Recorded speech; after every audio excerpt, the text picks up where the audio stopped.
everybody, and welcome to Sci-Fi-Vision presents Talisman Transmissions for April 27th. Happy birthday, just me. Tonight we have the second episode of From we're going to review. And if you missed our interview earlier with Nathan D. Simmons, who plays Elgin, you can still stream that from our live tab. Please make sure also you check out our video tabs for all of our interviews, lots of them from, lots of other things too. And make sure you like the video, hype it if you can, and subscribe to Sci-Fi Vision. It is always appreciated. Hi, guys. And everybody's quiet. What happened? Hi. Hi. Nobody answered me. I'm like, what happened? And Karen's here, but I don't know if she's here. Like she logged in. That's okay. Well, while she's doing whatever, what did you think about this episode?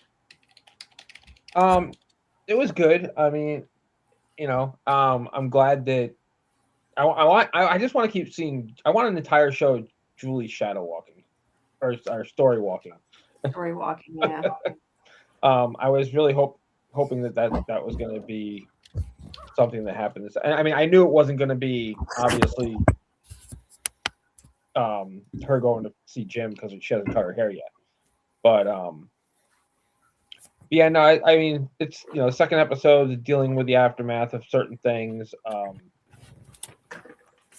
I have some speculations about Ethan and Jim at the end of the episode. So, what about you, Karen? What did you think? I have some speculations about Ethan and Jim at the end of the episode also. I thought it was pretty good, especially being a second episode and kind of a lot happened. A second episode sometimes can be a lot about moving the pieces on the board, right? A lot happened. I kind of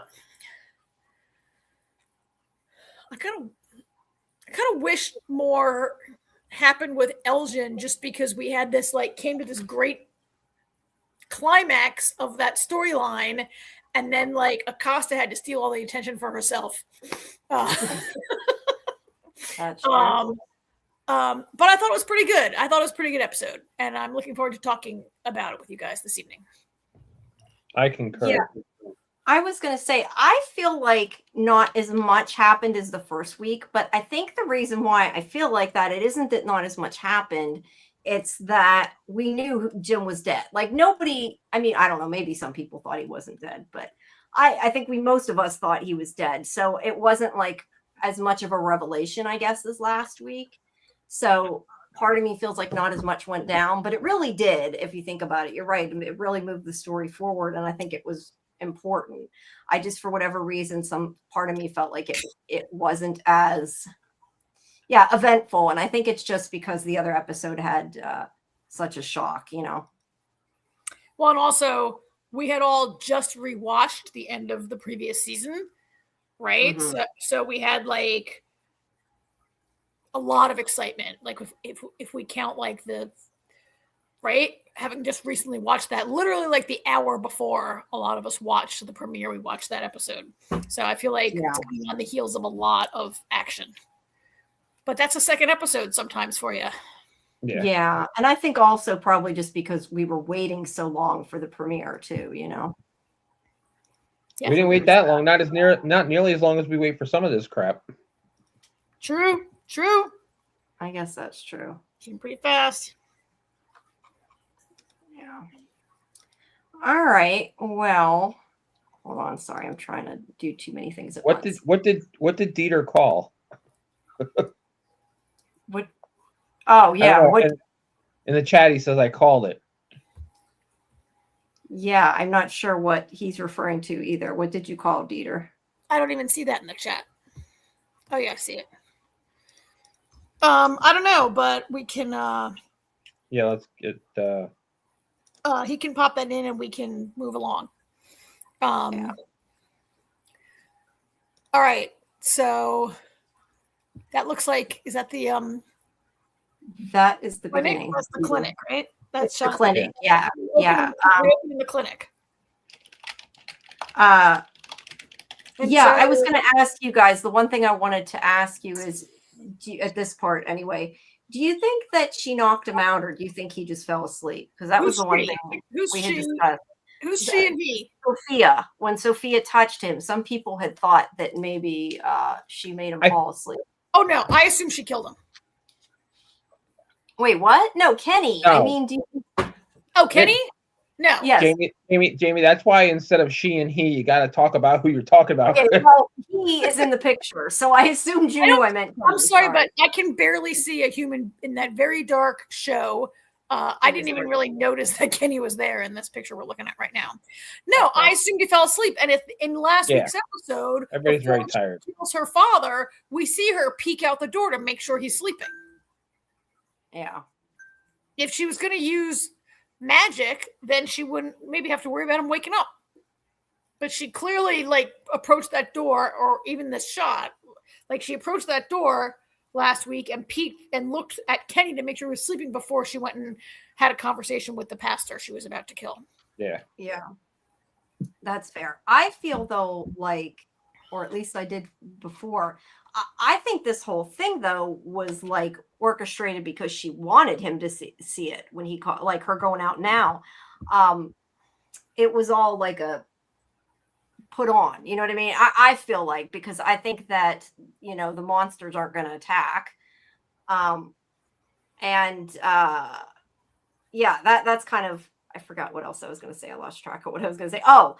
Somebody, and I don't remember for sure who had suggested it, had said that maybe she was out of the clinic because she moved, put Jim's body in the barn. I assumed it was all just for show what she did. I hadn't really thought it through, but that actually makes sense because somebody had to do it. Was it one of the monsters? Was it Sophia? I don't really know, but I hadn't thought about it that way. What do you think? So you think that's why she was outside?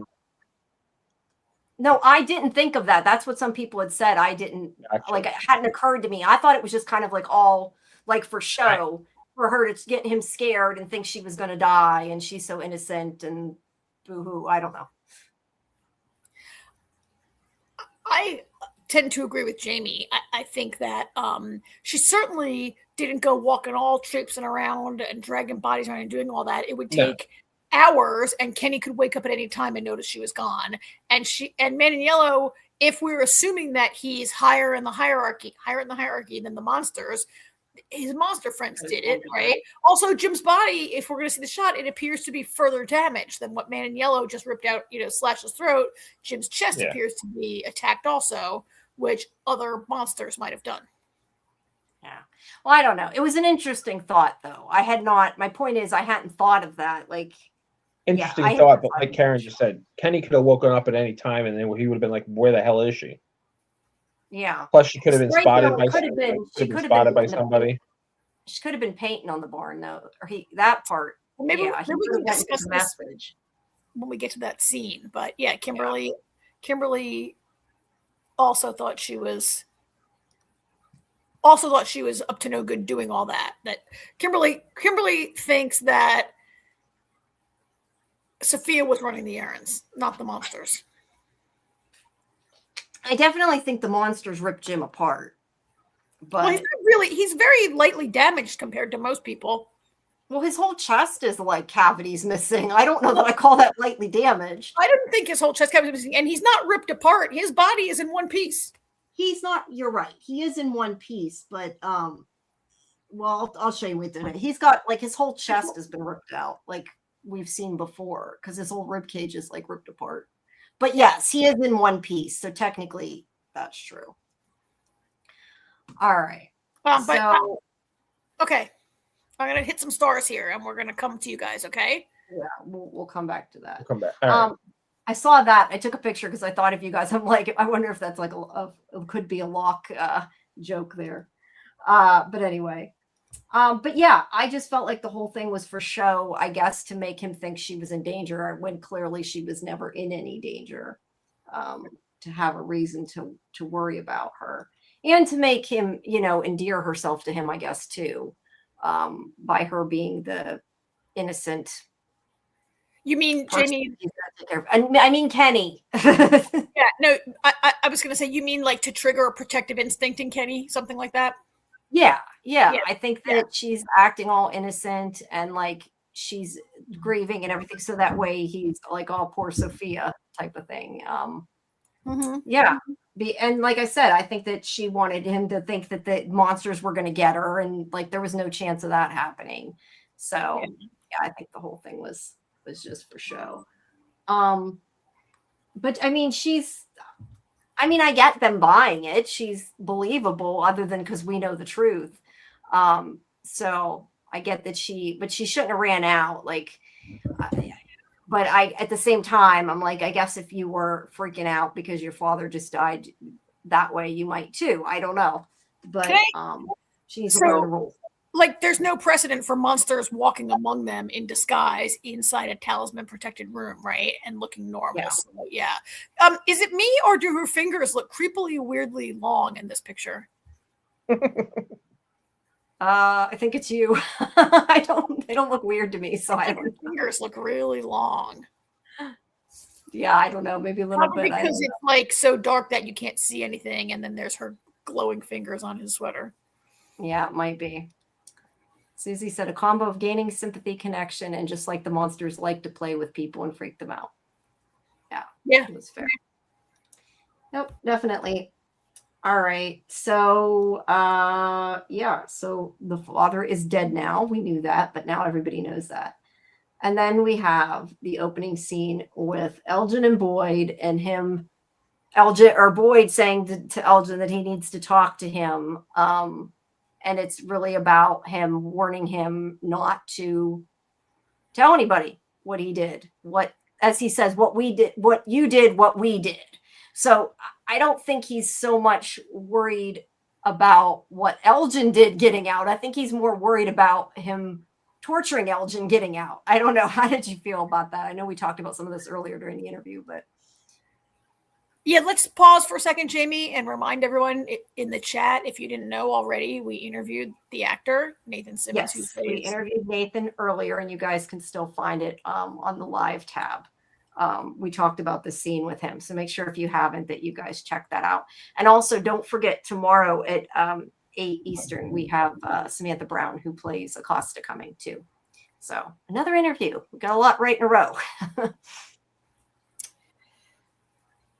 Yeah. So I mean, I thought this scene was well acted, particularly on the part of Nathan Simmons, but also Harold Perrineau was great. I thought this, to me, I mentioned in the interview, this was my favorite scene of the episode. We might cut back and forth here, but this entire you can call it a discussion, a confrontation between the two of them was my favorite. Yeah, it was definitely a really good scene. But yeah, I don't know. I think, like I said, do you think Boyd really is worried about people finding out what Elgin did and blaming him for not doing something, or is he just more worried about people finding out what he did? I guess he could be worried about them finding out Elgin too, just because then they might be like, why didn't you put him in the box? So I don't know. I guess it could be both. I mean, I know I have a pretty strong reaction there. AJ, what do you think? So I feel like we didn't get enough. I feel like, there was a little defiance from him. But Elgin, like, he still, like, doesn't, to me so far, it seems like he still doesn't get it. Like, he still hasn't accepted the fact that what he did didn't help anybody. Yeah. I mean, an argument can be made that Fatima was better off with the kimono lady to deliver the baby, but as her midwife, her zombie midwife. Zombie midwife. But anybody could have helped. Would have seen what was going on. Christy could have done it. You know what I mean? Like, who knows how it would have. I mean, not for nothing, it would have been better because you could have killed him again, because he would have been out in the sunlight and instead of a dark, creepy cave for him to grow. Yeah. I think, Jamie, that Boyd it is 0% worried about people knowing what Elgin did, except as far as it affects Boyd. He doesn't want. I don't think he really cares if people found out that like Elgin was like kidnapped, Fatima was influenced by the monsters, all the stuff. I think he only cares in the sense that he doesn't want people to find out that Fatima gave birth to a monster because it will reflect on Fatima, right? And then he certainly doesn't want people to find out that he tortured someone, right? And that what Sarah has done. Like he doesn't want all that to get his reaction as his reactions become more and more unhinged with each scene. But I don't think he really cares about Elgin or Elgin's well-being. He only cares that if if Elgin's actions come to light, there would be too many questions about Fatima. Yeah, that's true.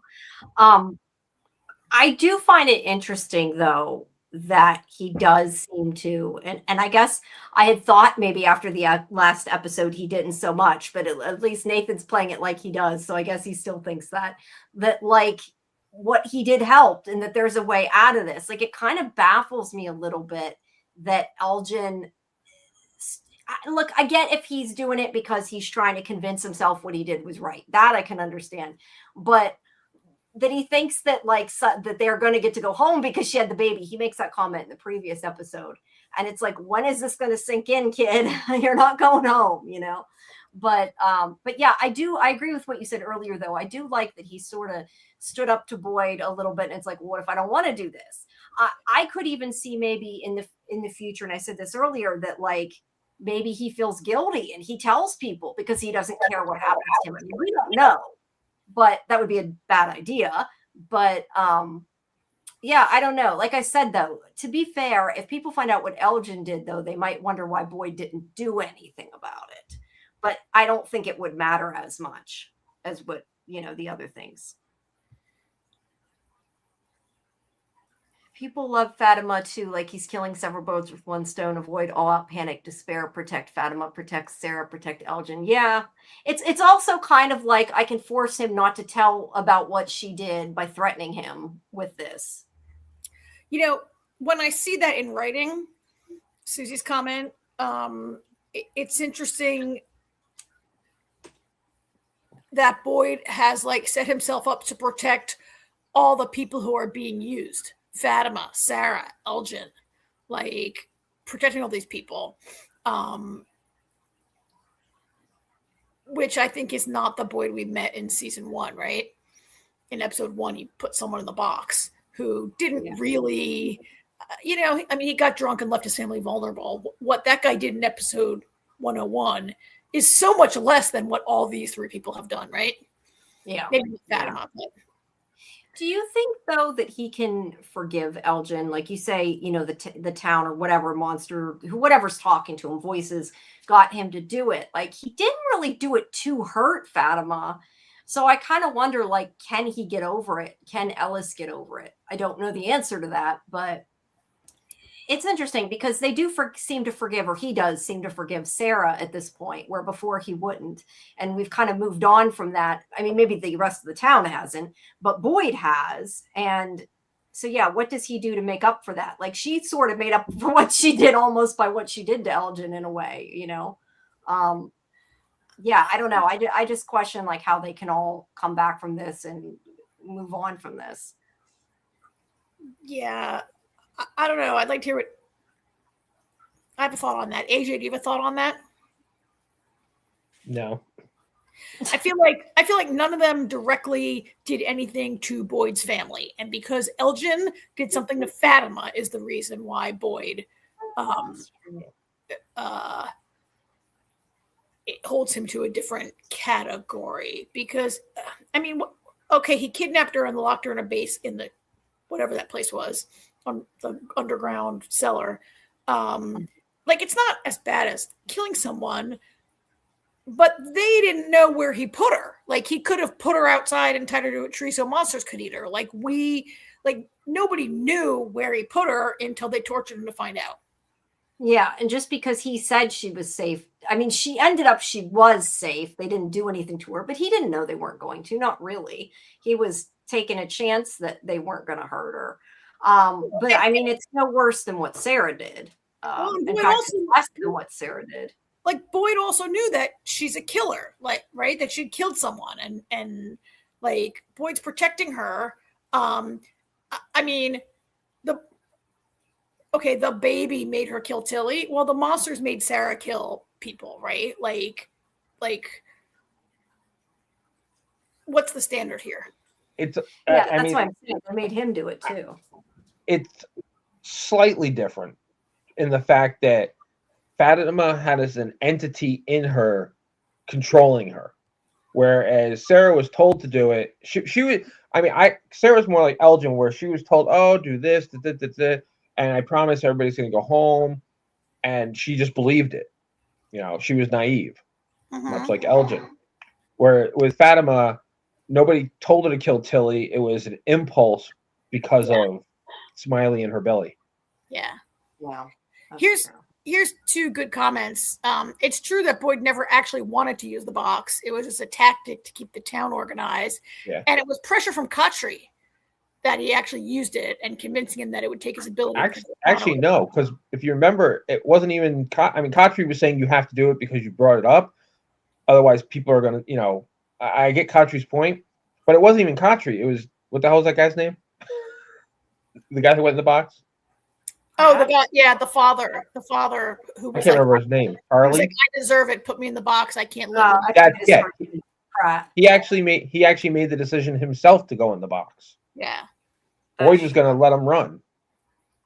Yeah, that's right. He tried to let him go. Thank you, Kimberly. Yeah, Frank Pratt. The thing is I feel like when he put him in the box, though, it was for the good of the town, right? I think that it, in the sense that, like Khatri said to him, if he didn't do it, they wouldn't put faith in him, and couldn't he lead them? Yes, or whatever. I agree with punishment, not follow through. But since then, it really hasn't mattered. Yeah, because that's what I was going to say. Him saying to Elgin, it's to stop the townspeople from, you know, losing hope or whatever, and breaking them up. It has nothing to do with that this time. I mean, I think he's definitely put his family above the town. That's why I don't know that he right now is in the mind to lead, because he is putting his family first. I'm not saying he necessarily shouldn't, because most people would put their family first, but that makes him maybe not the best leader. That he's doing that. I got to tell you guys, you know, reading Susie's comment here about how everyone was after Sarah for a time. Yes, they were. She was really hated. And Elgin's way newer than she was. It's like the mass mob mentality. And everyone loves Fatima too. She got that good. I don't really get that everybody loves Fatima. Like, I get that she's been there a long, you know, couple years and people like her, but I have not seen any of her actions in the last couple of seasons that she's like some kind of Mother Teresa of Fromville, like going around doing good work. Like, she gave somebody a sweater and a pillow, right? Like, okay, she's nice, but this, like, Fatima is the guiding light of our entire community thing. I just don't see it on the screen. No, they've just told us that, and you're supposed to listen to it. Yeah. Yeah, but either way, yeah, everybody's the thing is they've all done something. Like, I do agree with what Susie said earlier. Like, it's all these things he's taking care of at once, in a way, because these are all issues. Like, there's what Sarah did, because maybe she should go in the box for that, in a way, and what Elgin did, but also what Fatima did. So it's hiding all of that. And I do think that probably at some point this is going to come out, like he said. And that's why I said I almost wouldn't be surprised if Elgin ends up telling people eventually, the way he I don't know. I don't even know why I feel like that, because I don't feel like he feels guilty for what he did. But I could see, like, later on down the road, him admitting it, and causing like a bigger stir, because they would kind of, I mean, Boyd's not wrong that it wouldn't, like, mess up the town. I don't think that's why he said it, but he's not wrong that it wouldn't affect everybody. That's for sure. So. All right, moving on. All right. Yeah. Moving on. Okay. I do like, though, he's like kicking the torture stuff under the bed, the hammer and everything. Yeah, I don't really. Did you guys notice that he took the Polaroid and put it in that bag? And so I assumed he was going to take it away. Like the Polaroid has caused enough mischief. Let's get it out of here. And then he just shoved it all under the bed. Where I did not notice the Polaroid until at someone any brought moment. it up yesterday. I just noticed him kicking the bag of torture tools. But yeah, somebody's gonna find that camera. It's like, as you would say, Chekhov's camera. Like, it's there. Somebody's got to find it, right? Now that it's there under the bed.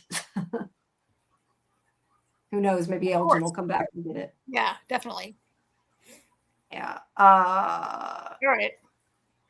Potential issues that could cause whatever the girl in yellow said, the part where they tear each other apart. That reminds me, and I don't for the life of me remember who brought this up, but and she reminded me when she said that. It is interesting that when he says about the town, he actually says that it could, I don't have the quote, I'm trying to find it. He actually says it could tear the town apart. Like, he uses those words. And I wonder if it's meant to make you think of that and evoke that, because I mean, the man in yellow is kind of saying that they're all going to go after each other maybe eventually, which could be interesting storyline, I guess. It's intentionally vague because it can be taken a lot of different ways. Yeah. Yeah. But I hadn't thought about the fact he used those words. It's interesting that he chose those words to use. I think they definitely want us thinking about it. Whether it's the case or not, I don't know. But I think that it's like kind of in the back of your mind that way. Since he did say that. Yeah. All right. Now we have Good Morning by the Beatles, but it's not the Beatles version. And I don't for the life of me remember I'm pretty sure it was Soul Asylum. Was that Soul Asylum did that cover? That sounds right. Jen had looked it up. I don't remember it, but that sounds right. Oh, no, wrong. It was Social Distortion, I think. Maybe. I honestly, it isn't Beatles. That's all that matters. It's not the Beatles version. Which I get, because I kind of wondered when I heard it, like, could they really afford the Beatles on this show? Kind of doubted it. But I mean, I liked it. It didn't sound remotely like the Beatles. Well, I don't know Beatles really. I thought it sounded similar. Yeah. But I didn't really know the song. Yeah. I think it was Social Distortion. It might have been. Anyway. Yeah. I like, though, how it played out. I don't know why Acosta fell asleep at the diner, though. Like, that's got to not be comfortable, right? It's going to hurt your back. That's a good question for her tomorrow. Doesn't that hurt your back laying on the bench? I'll tell you, the older you get, the more you think about that has to hurt. That's all I'm thinking. That would have killed my back. I mean, I think she slept there because she doesn't belong in Colony House and she doesn't belong in the town. And she doesn't really want to be with anybody. Yeah. I think she's alienating them herself, though. Like, I get what you're saying, that she doesn't belong there. She is kind of fighting with them, but I feel like she's causing a lot of that, the problem. Yeah. She's hard to get along with. Yeah. And so, as usual, the jukebox is mocking her. Yes. Yeah. Definitely. Samuel says, I think that Sophia will turn the townsfolk against the town's current leadership, and they might come with torches and pitchforks for Fatima and Sarah. Yeah, that would be interesting. I do kind of still feel like there's going to be a divide in the town. I think Harold Perrineau, I think it said something about that last season, that people are going to be split on what they think or something to that effect, which does make sense. Like, it's got to eventually come out, and it's got to, not everybody's going to feel the same, I would think. So it's interesting to find that out. Yeah, that's true, Kimberly. I like how she asked, talking about Sophia, I like how she asked Kenny who Boyd is all innocently. It was intentional. It was. All right. So then we have the Matthews family who is sleeping there, and Tabitha wakes up. And then Boyd we have in front of the Jasmine mirror, as we call it, which we won't get into. But yeah, they're all waking up, I guess, is part of the point of the song. And then he comes outside, he uses the binoculars, and he sees the bag. So you guys had not seen any of the trailers. So you had no idea this bag was coming. So let me ask you, what did you think about the bag?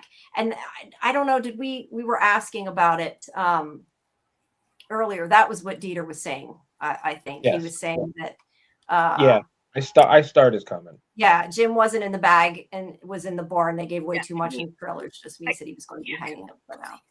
Yeah, when they're relevant. So yeah, what did you guys think Were when you you saw the saying that? bag? Saying this shot was in the trailer? Yes. Yes, as was Ethan running out towards the bag and Boyd grabbing him. Not that Marketing it really people told are anything, such but- assholes. Why would they put like the dramatic moment of the show in the trailer? Doesn't really tell you what's in the bag, though. I mean, It is the MacGuffin that drives the entire action of the episode, really. All right, that's fair. That's true. And this is why Karen and I don't watch the trailers. Okay, that's fair. See, to me, I don't think it's that big of a spoiler because you kind of assume Jim's dead. So to me, this wasn't a huge Yeah, but deal. that's, I mean, so, all right. So somebody that has not seen the trailers, I saw the bag. It looks pretty bloody. So I'm like, ooh, I wonder if Jim's chopped up in there. And as the scene progresses, I was like, I actually looked at Damon and I said, that's not Jim. That's a goat. And you guessed too much. What did you think, Karen? I mean, I felt it was too small to hold the body of a full-grown man, and that unless they had put him through some kind of a wood chipper, it couldn't be Jim's body or Jim's entire body in that bag. When they showed it from far away, I originally, back when I saw the trailer, thought it was like maybe his head or something. But when they show it closer, it does look bigger. So it's kind of it is fairly big, but I agree. It wasn't. I don't think it was big enough to put his whole body in. It was actually funny because did anybody else when Ethan said screamed what's in the bag? Did anybody else yell what's in the box? Sorry. Yeah, 7. I hadn't thought of that till now, but that's funny. Yeah, I forgot about that. A lot of people in the chat thought it was the dog or Alma the goat. But yeah, I thought it couldn't be Jim's body because it was just too big. It's too small. It's too big to just be a head. It's too small to be the full body. I do like the way they hoisted it from the sign so that it is visible from every place. You can see it from Colony House. You can see it from downtown. Like they put it there so that every single person in that town would see it when they came out in the morning, right? For maximum. Yes. I mean, I think if nothing else, this really proves how much they're just all about causing as much pain as they can too. Because they could have just left his body. Like this was done specifically because they knew that they would think the body's in there. Look, I know that they had no way of knowing that Tabitha would have sent the kids to the barn specifically, but it definitely was a bait and switch. Well, unless someone is a story walker, Man in Yellow has walked the story and seen it happen, or somebody, right? Like, I guess that's true. Yeah, they also know that Ethan goes to the barn to feed the goats and stuff, so it might be a thing like, well, that's calming for him. They'll send the kids there. I guess you could probably presuppose. Maybe they took a 50-50 shot and said Ethan goes to the barn a lot. Let's, Yeah. But either way, it was done for maximum horror and pain. Like, I mean, it was done to be cruel, and it was so cruel. I know as soon as I realized that he wasn't in the bag, I'm like, oh, that's awful. That was just awful. I was kind of glad I just want to put up Kimberly's comment real quick because of what I said. She said the same thing. Yeah. I think they were inspired by 7. Maybe. That's funny. I hadn't even thought about that until you said that, but now that's all I'm going to think about. Let's see, I lost that. Right. So anyway, so Tabitha looks out the window and she sees like this commotion happening, right? And Jim is home, so she's gonna run outside and and she obviously has to stop them from going out because they think it's him. I find it interesting though that Susie kind of felt the opposite, that having the kids go there alone, knowing he was probably in the bag, was kind of more impactful if they didn't think so. No, she's talking about the barn. That's why we skipped that question until we get to the barn. Oh, I'm sorry. I thought it meant the bag. My bad. Okay, we'll go to that then we get to the barn. All right. So sorry, I'm like OCD about that. No, I thought that's what she said. I probably read it wrong. I apologize for my vehemence. That's okay. I do want to ask you guys though, like she sends them to the barn and then she wants to be the one that opened it and she's like tells Boyd to wait. why wouldn't you let somebody else open it? Like, I was kind of like, why would you want to be the one to look in the bag? I don't know. That to me, I was like, why? Let them Because she look in the needed bag. to be. Because she had to be. She needed to be the one to do it and see it. Like, does she feel, maybe she feels like she owes him that? Or maybe to believe it. Maybe it wouldn't feel real if she didn't. Yeah. Yeah. And maybe like there's a bit of, I mean, she has not yet seen the graffiti, but does she feel a level of guilt or responsibility here if it's him? Well, yeah, considering the conversation the last time she saw him. Yeah. Yeah. Yeah. She told him she needed space. And probably wishes she hadn't said that. So then we have that it is the male goat. It's not Alma, which is the only thing that, other than it being Jim, really mattered. Which I think it would have been like a double whammy if it had been Alma. I actually kind of am surprised it's not. But I guess maybe they're like, if we do that, we might give people like Jamie a heart attack. I think you guys are a little more invested in the goat than most people. That would have been too I don't much. really care. No, but that would have been even more cruel. But I'm glad it wasn't. Care which goat is in there. Did you do your deep dive this tomorrow night? Right. That was last night. That was last You night. were there. Yeah, but I joined you at least an hour late, and I'm kind of glad I did because I assumed Scarlett was probably honking that goat for like an hour. No, actually, she didn't. So the one time you weren't there, she didn't. Yeah, she didn't. That's funny.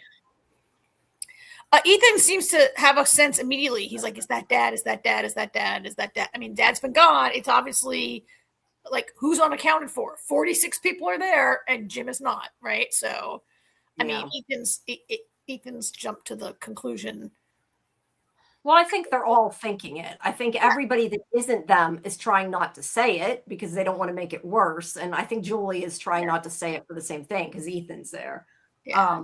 But that was really awful. But you gotta love Julie's screaming faces, right? I swear, like they see her scream and then they give her these kind of scenes just because that girl can scream, right? That's great. That's funny.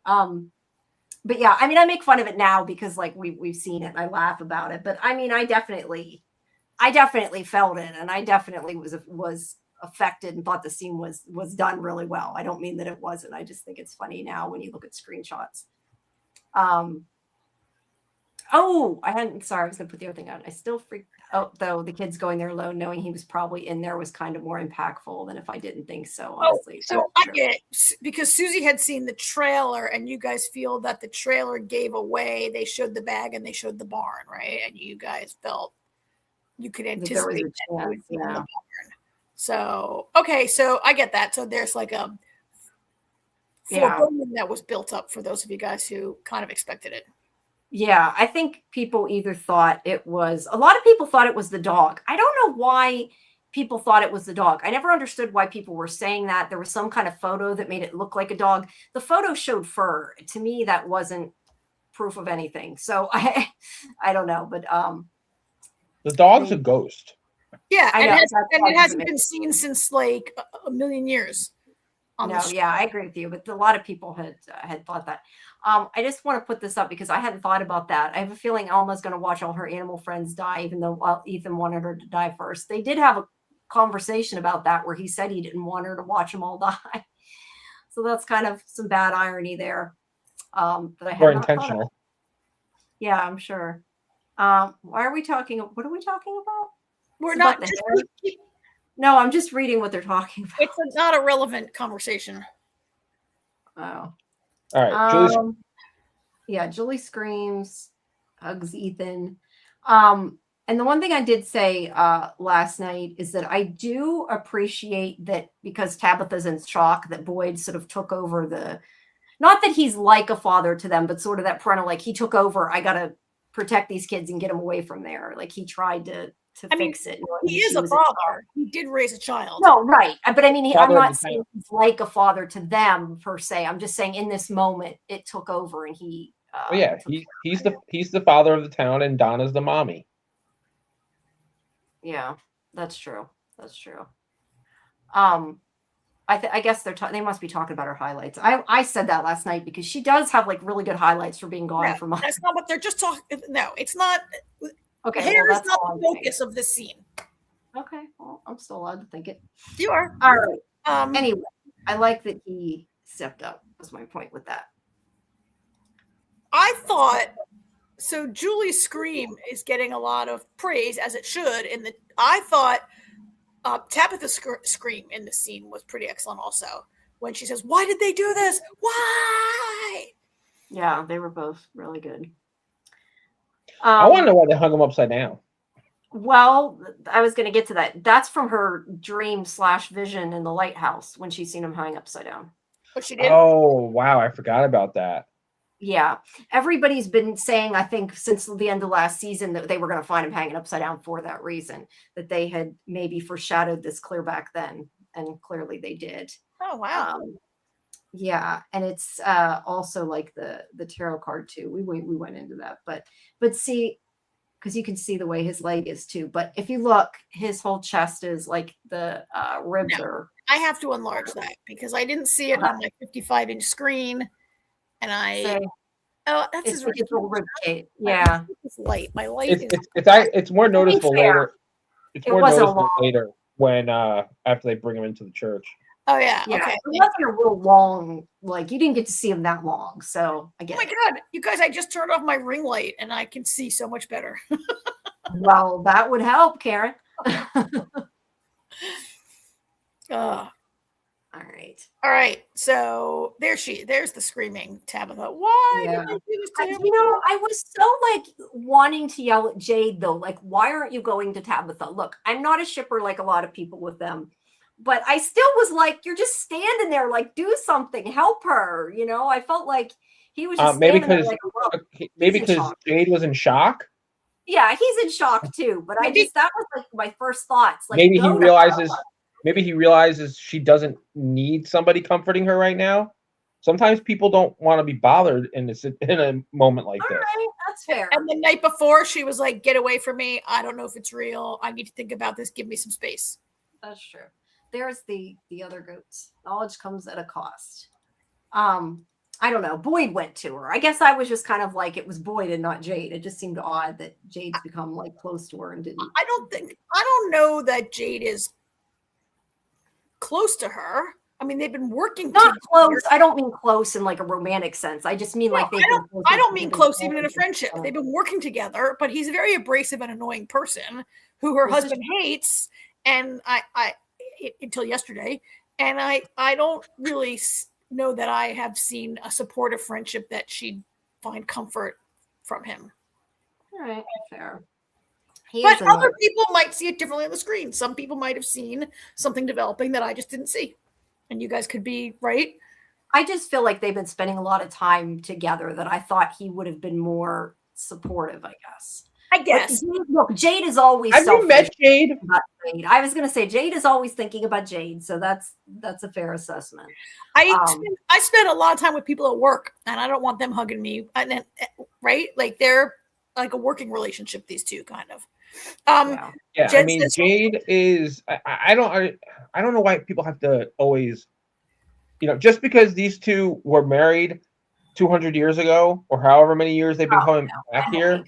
Doesn't mean that they need to be in a relationship. And no, I'll be honest. I thought Jade was gay. I thought that was established in season 1. Maybe not. Maybe he's bi. I don't know.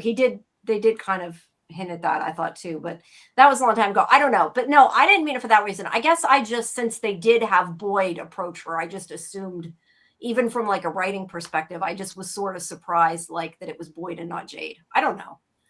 But yeah, and Jade is in shock. Jade hasn't stopped staring at Jim. Jade is selfish, so there's that too. I mean, I think that it is in the later scene. It becomes clear that Jade did the right thing by not. Oh yeah, I agree with you there.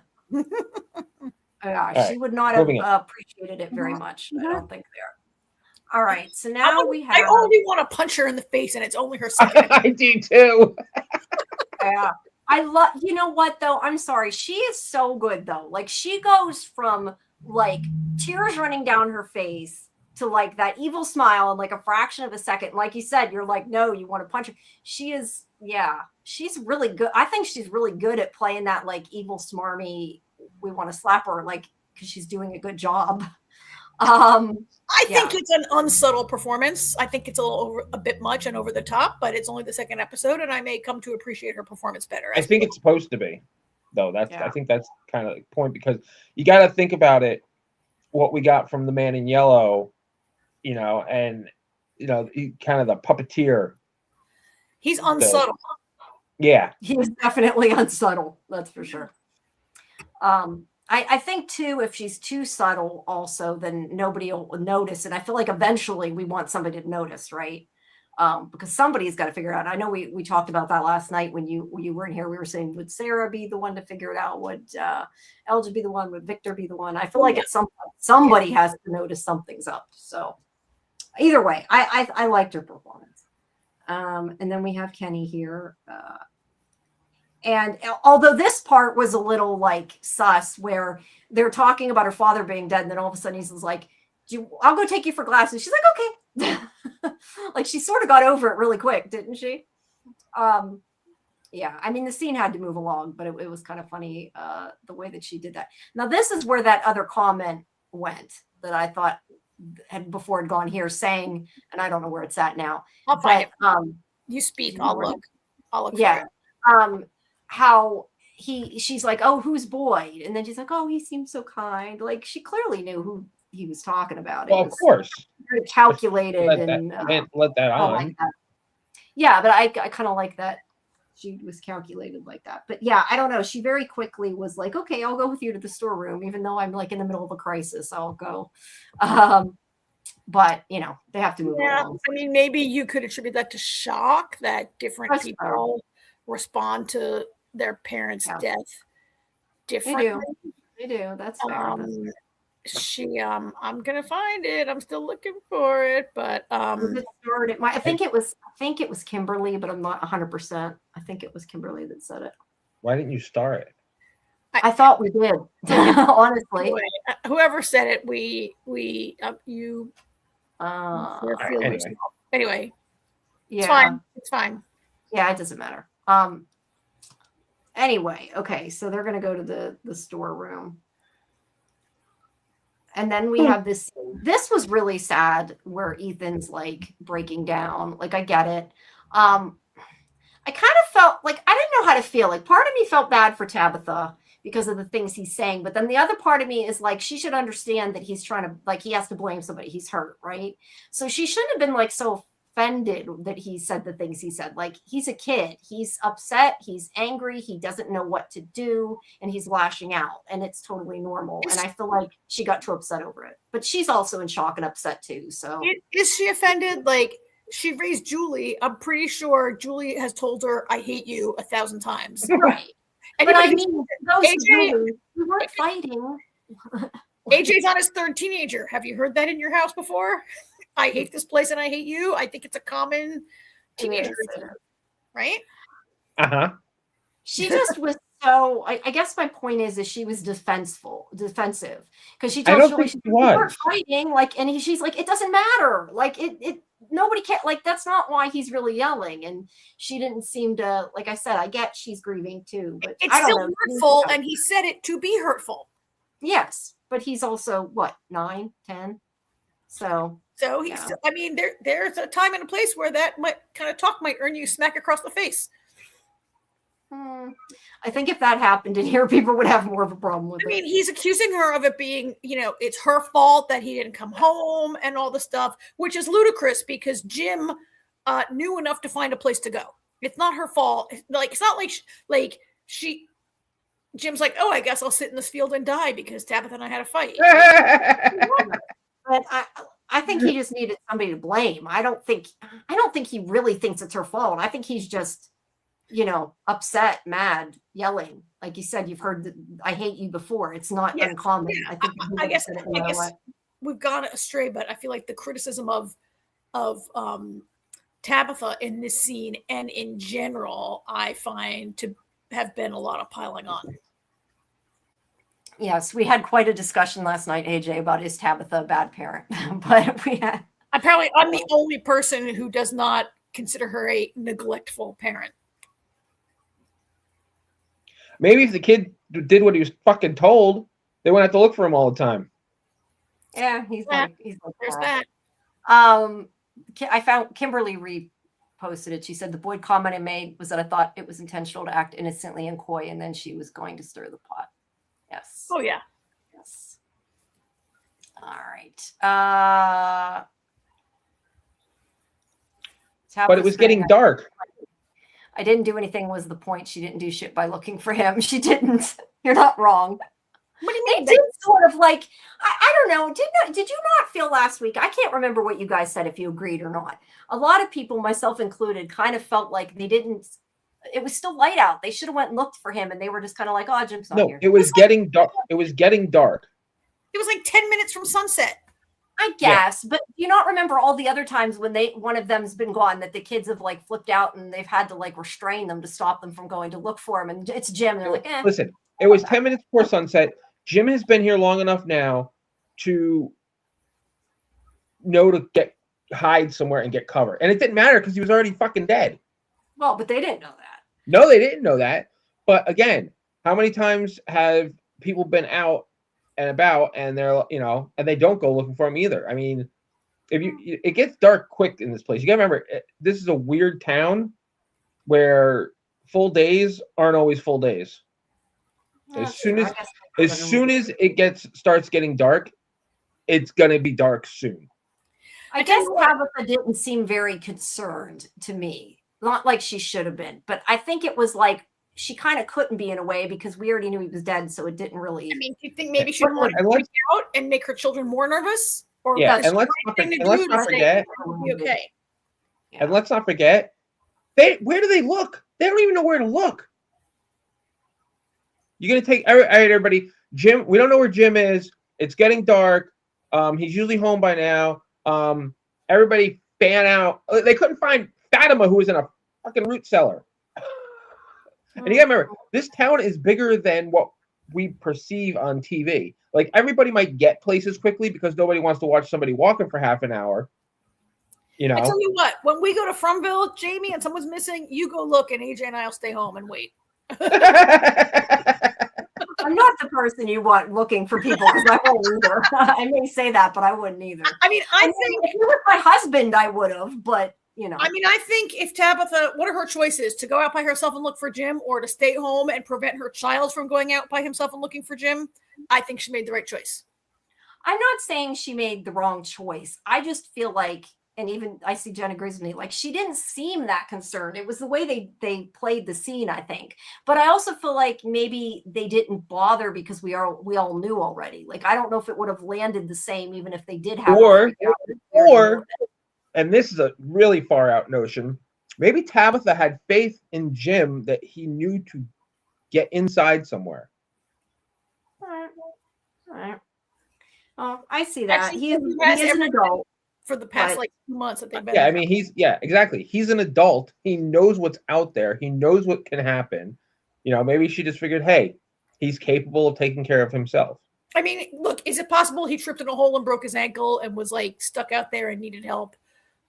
Yeah, but I mean, she's got this like unreliable child who runs out the door every 5 minutes, right? Right, exactly.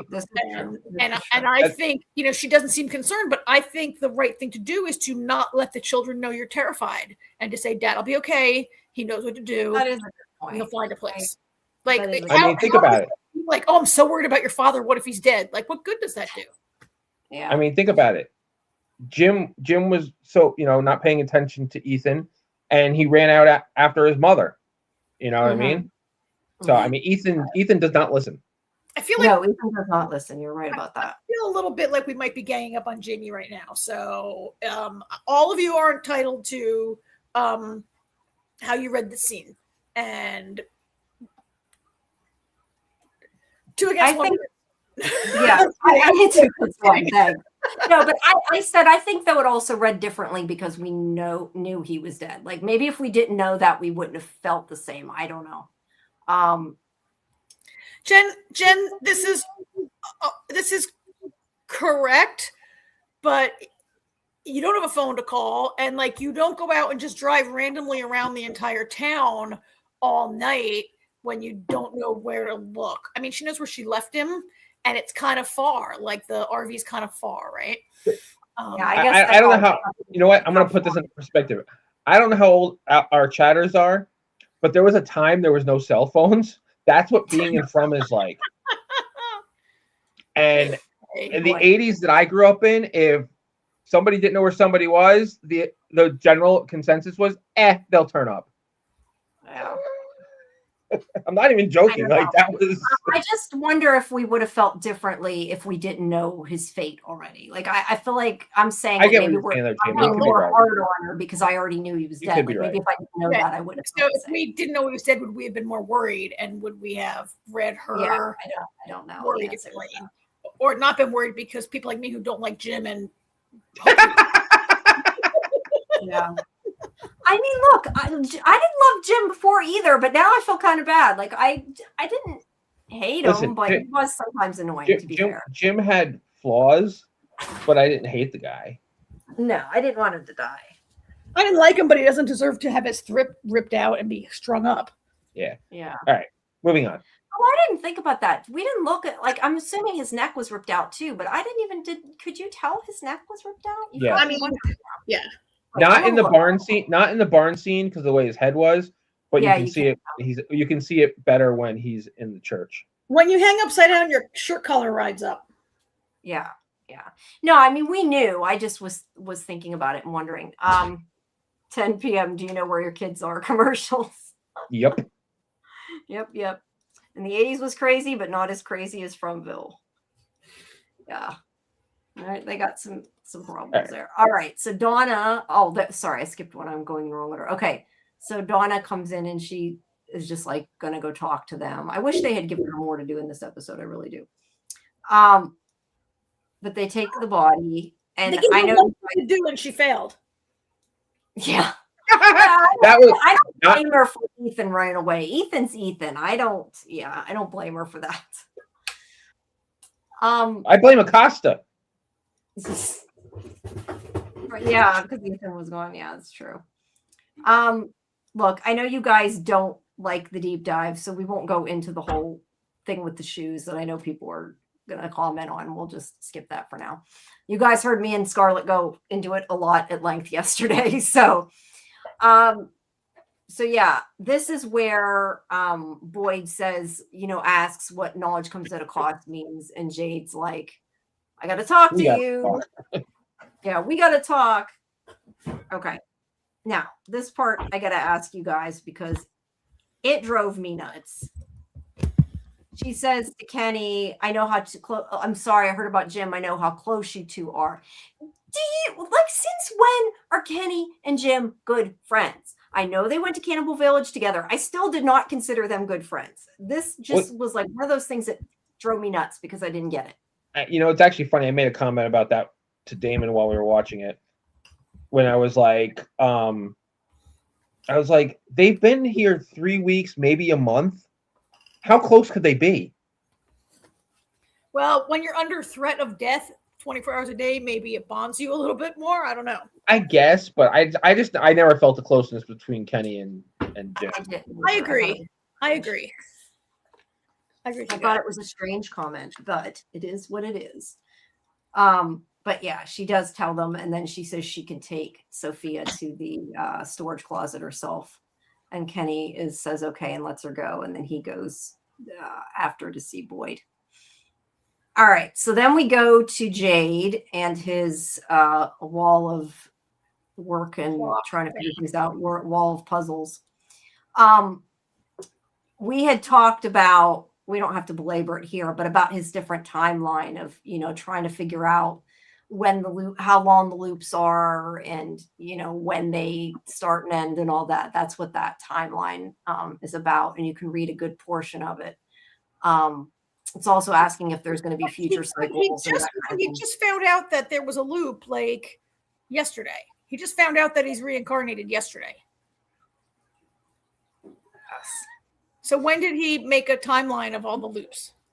Well, he's Jade. He's constantly, I think, He's working on very the puzzle. smart. He's very Yeah. smart. Yeah. But yeah, he's trying to figure it out. That's the thing, though, that kind of gets me. Like, he's basically saying, Jim got killed because we wouldn't stop, and I'm not stopping. Like, it's kind of what he's saying, right? Because he's still got all this research that he isn't stopping, which I actually think is kind of funny in a weird way. In a Jade way. Like, it makes sense for Jade, but it's just funny because he's busy standing there telling Boyd, I think it was our fault because we were looking and trying to figure things out, and I'm still doing it. I agree with you, but the alternative is what Christy says later is like, there's no way out. And she seems to be just resigned to living here until she gets murdered. Right. And I'm with Jade. You know Jade. what? I'm sorry Jim died, but if 3 more people die and I get the other 40 out. Yeah. No, I don't disagree with you. I just think it's kind of funny the way they're having this conversation. Well, honestly, Jade hasn't even made progress, which answers what's he found. I'm assuming that was what has he found. Well, it's always Tabitha, right? It's always Tabitha. Maybe the root figured out. He kind of figured out the music. Jim figured out the part of it, and then he kind of put it together. But Jim figured out that it is music. Without Jim, Jade gets nowhere. Right. Yes. But I don't know what if Tabitha figured it out. Tabitha. Really hold on. If Jade isn't doing all this to begin with, Jim doesn't even get involved in the conversation. If Jade doesn't have all the bottles with all the letters in it. But I feel like most clues have been Tabitha. Tabitha found the tree. The kids come to Tabitha. They don't really come to Jade. They're all like, and cooey, like around Tabitha. They don't really like it's Tabitha. I mean, Jade is good at putting pieces together and having theories. He's like the Elon Musk of the operation, that everybody else does all the work and then he has a vision. Oh, come on. I wouldn't go that far. Okay. Jade went down. Jade went into the tunnels and saw the kids on the slabs with the he did symbol above. I mean, he's had a lot more visions than Tabitha has. Tabitha has recently had more visions, but no, I mean he's a vision. I mean vision writ large. Like other people find puzzle pieces, and he's like, "Oh, look, it's a puzzle of 2 kittens. I can see the picture forming." That's what I think his role is. He's the one that puts. That's what I said. They find the pieces, and he puts them together. Yes, thank you, Jamie. I like Samuel said, I think Sarah's the last person Kenny wants to be consoled by. I was waiting. Yes. Just that. I was waiting till we saw Kenny again. Sorry, Samuel. I wasn't trying to skip you. I just don't want people to think I'm trying to skip them. I was holding we already seen Kenny and her together. I don't think they're together again, are they? I don't know. I don't know, but that's why I put it up. Sorry. But yeah, Kenny does not want to talk to Sarah, so it's definitely not that. Samuel also said, Jade gives me crypto bro pyramid scheme vibes. Yes. That's great. More than Miranda, Tabitha used to be, she didn't learn. I'm assuming that is learn anything. She didn't learn anything. Yeah. Look, it was a team effort. Let's just say it was a team effort. Either way, the point of this scene is he's telling Boyd, it's our fault that it happened. And this is where he's like, work harder. Like, that isn't very nice. Mm-hmm. So, all right. Ellis says they are not being useful again, really. There's some of the close-ups of that. It's a lot to take in if you have not yet seen Jade's Wall of Crazy, right? Yeah. Yes, very true. But yeah, this is where Boyd, where'd he go? He tells him he's working on it. And he's like, work harder. It's like, that's not really helpful, is what I would have said. Yeah, really. Like that's but he's questioning, are they 40 some years? The cycles is what his thoughts are. Which makes sense. Well, I mean, what is that based on their age, maybe?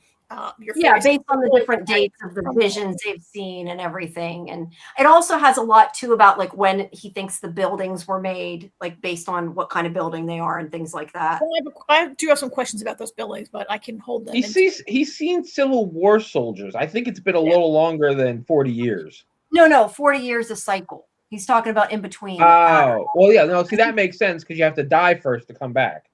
Yeah, because it says right here, Civil War era, 1861 to 1865. Okay. Industrial Revolution. He's going by when things, the Redstones, when he thinks the diner and the motel were built. There's a lot you can. Gotcha. It's very interesting. It's maybe for some of us it's a little TMI, and for others it's a treasure trove. I thought Boyd was out of line. Oh, we're getting some. Did you guys hear that echo? It's Yeah, my monitor went weird for a second. I think it's okay now. I thought it's not Nope, okay. I'm your going monitor. to mute you while I talk, okay? I thought Boyd was out of line. I thought he was kind of mean when he said, well, work harder, after Boyd's really he's done nothing to help the mystery, because he kind of didn't know, like, he didn't even know what Jade was doing. And then but I think in this episode, we see Boyd is mean to everyone, right? Like, Boyd is losing his control, and he's being a dick to everyone he speaks to. Well, you know what? I think kind of with Boyd, and that I took it in that scene, like, yeah, he's being a dick, but it's like he didn't know what else to say to it. Like, it was so much new information, and I think that's why Boyd was just like, we'll work quicker. Yeah. Jamie, can you come back? Whoops, there it goes. Something was weird. I don't know. Can you hear me okay now? Yes, I hear you fine. Yeah. For some reason, I think when my monitor goes wiggy like that, it's turning on the other microphone and it's picking up. I hear you now. Okay, good. As long as it's not doubled. Jen agrees. Oh, Jen and I have not been agreeing very much on this episode, but we agree now. This episode, Tabitha and Boyd shit on Jade. They did. Yeah, especially because Boyd's kind of like saying that to him, and Jade's the one that's doing the work, and Boyd isn't doing anything but standing around in that point, you know? I mean, Boyd has been doing a lot of heavy lifting in this town for a long time. Right, but I mean, with this puzzle, like, he's basically saying that Jade needs to work harder. Jade's the one that's been doing it, Jade and Tabitha. Yeah, but I mean, in Boyd's defense, it's not that Boyd hasn't been doing anything. Boyd didn't know this puzzle existed until this very moment, right? So I don't blame Boyd for not contributing. I do blame Boyd for being a dick to the people that propose this piece of work. Yes, it's for him saying that. All right, so now we go to the diner. Every time I watch this scene, I feel a little different, because at this point I was like really mad at Acosta and annoyed at her the way she's being kind of bitchy. But I also kind of, the more I think about it, like, get that she doesn't want to talk to Sarah and why she doesn't want to talk to Sarah. So I don't know. How did you feel that she's like, I'm not your friend, don't talk to me like one? She seems like she's got a chip on her shoulder, but maybe she has a right to. I don't know. How do you guys feel about it? I think Acosta's worse than Randall in the sense of not accepting things. I mean, Sarah was just trying to be friendly and be like, hey, are you okay? I think Acosta didn't need to bite her head off, but Acosta is just like, she acts like nobody has ever tried, the whole conversation in the ambulance coming up, she is another one that thinks she's gonna. But to be fair, Jade was like that in season 1 too. I feel like Acosta is being even more. I don't know. She's just. I just wonder if she has to be so bitchy to do it. Like, there was a big part of me who was kind of getting annoyed with her in this episode because she's not being very nice. But I kind of get it at the same time. That's why I said I feel both ways. It's her character. It's how she is. I mean, think about her on the ambulance when from the start. This has been how she is. So she's totally in character for what for who she is. She's just a bitchy person in general. Yeah, she just might not be a nice person, and Randall is kind of not a nice person, or at least Randall was putting on a front that he's not a nice person. He actually can be a little nice. I think Acosta's just not a nice person, and it stands to reason that not every person who gets sucked into this town is going to be nice, right? Yeah. I do think also she has a chip on her shoulder, and she's kind of in denial. She knows. Then I remembered, she knows that Sarah knows Boyd tortured I'm trying to remember. Did she leave before? Does she know that Sarah took out Elgin's eye? I don't know if she knows that, but she knows Sarah was sitting there when Christy was fixing her eyes. So yeah, she knows. Yeah. All right. So she knows that Sarah, like, actually, I guess what I don't get is if she knows, why isn't she telling people? Like, she's so incensed at what Boyd has done, but she doesn't tell anyone in the town. And she's not. I thought about that too. Not like, get away from me, Sarah, you psycho eye removing nut job killer. It's just like, we're not friends. Don't talk to me, right?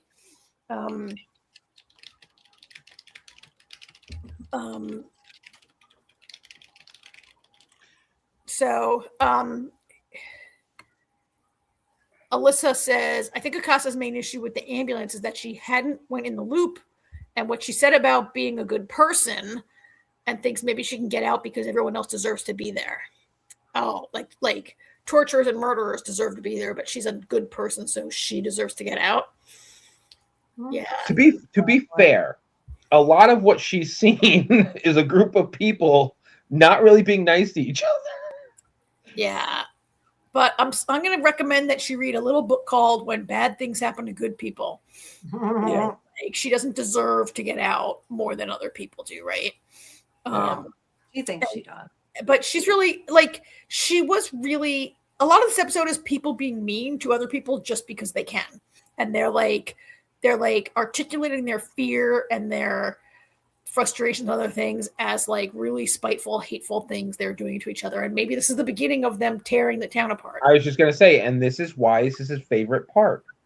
Yeah. I didn't think about that though. You're right. This episode is full of people being really bitchy, isn't it? To everybody else.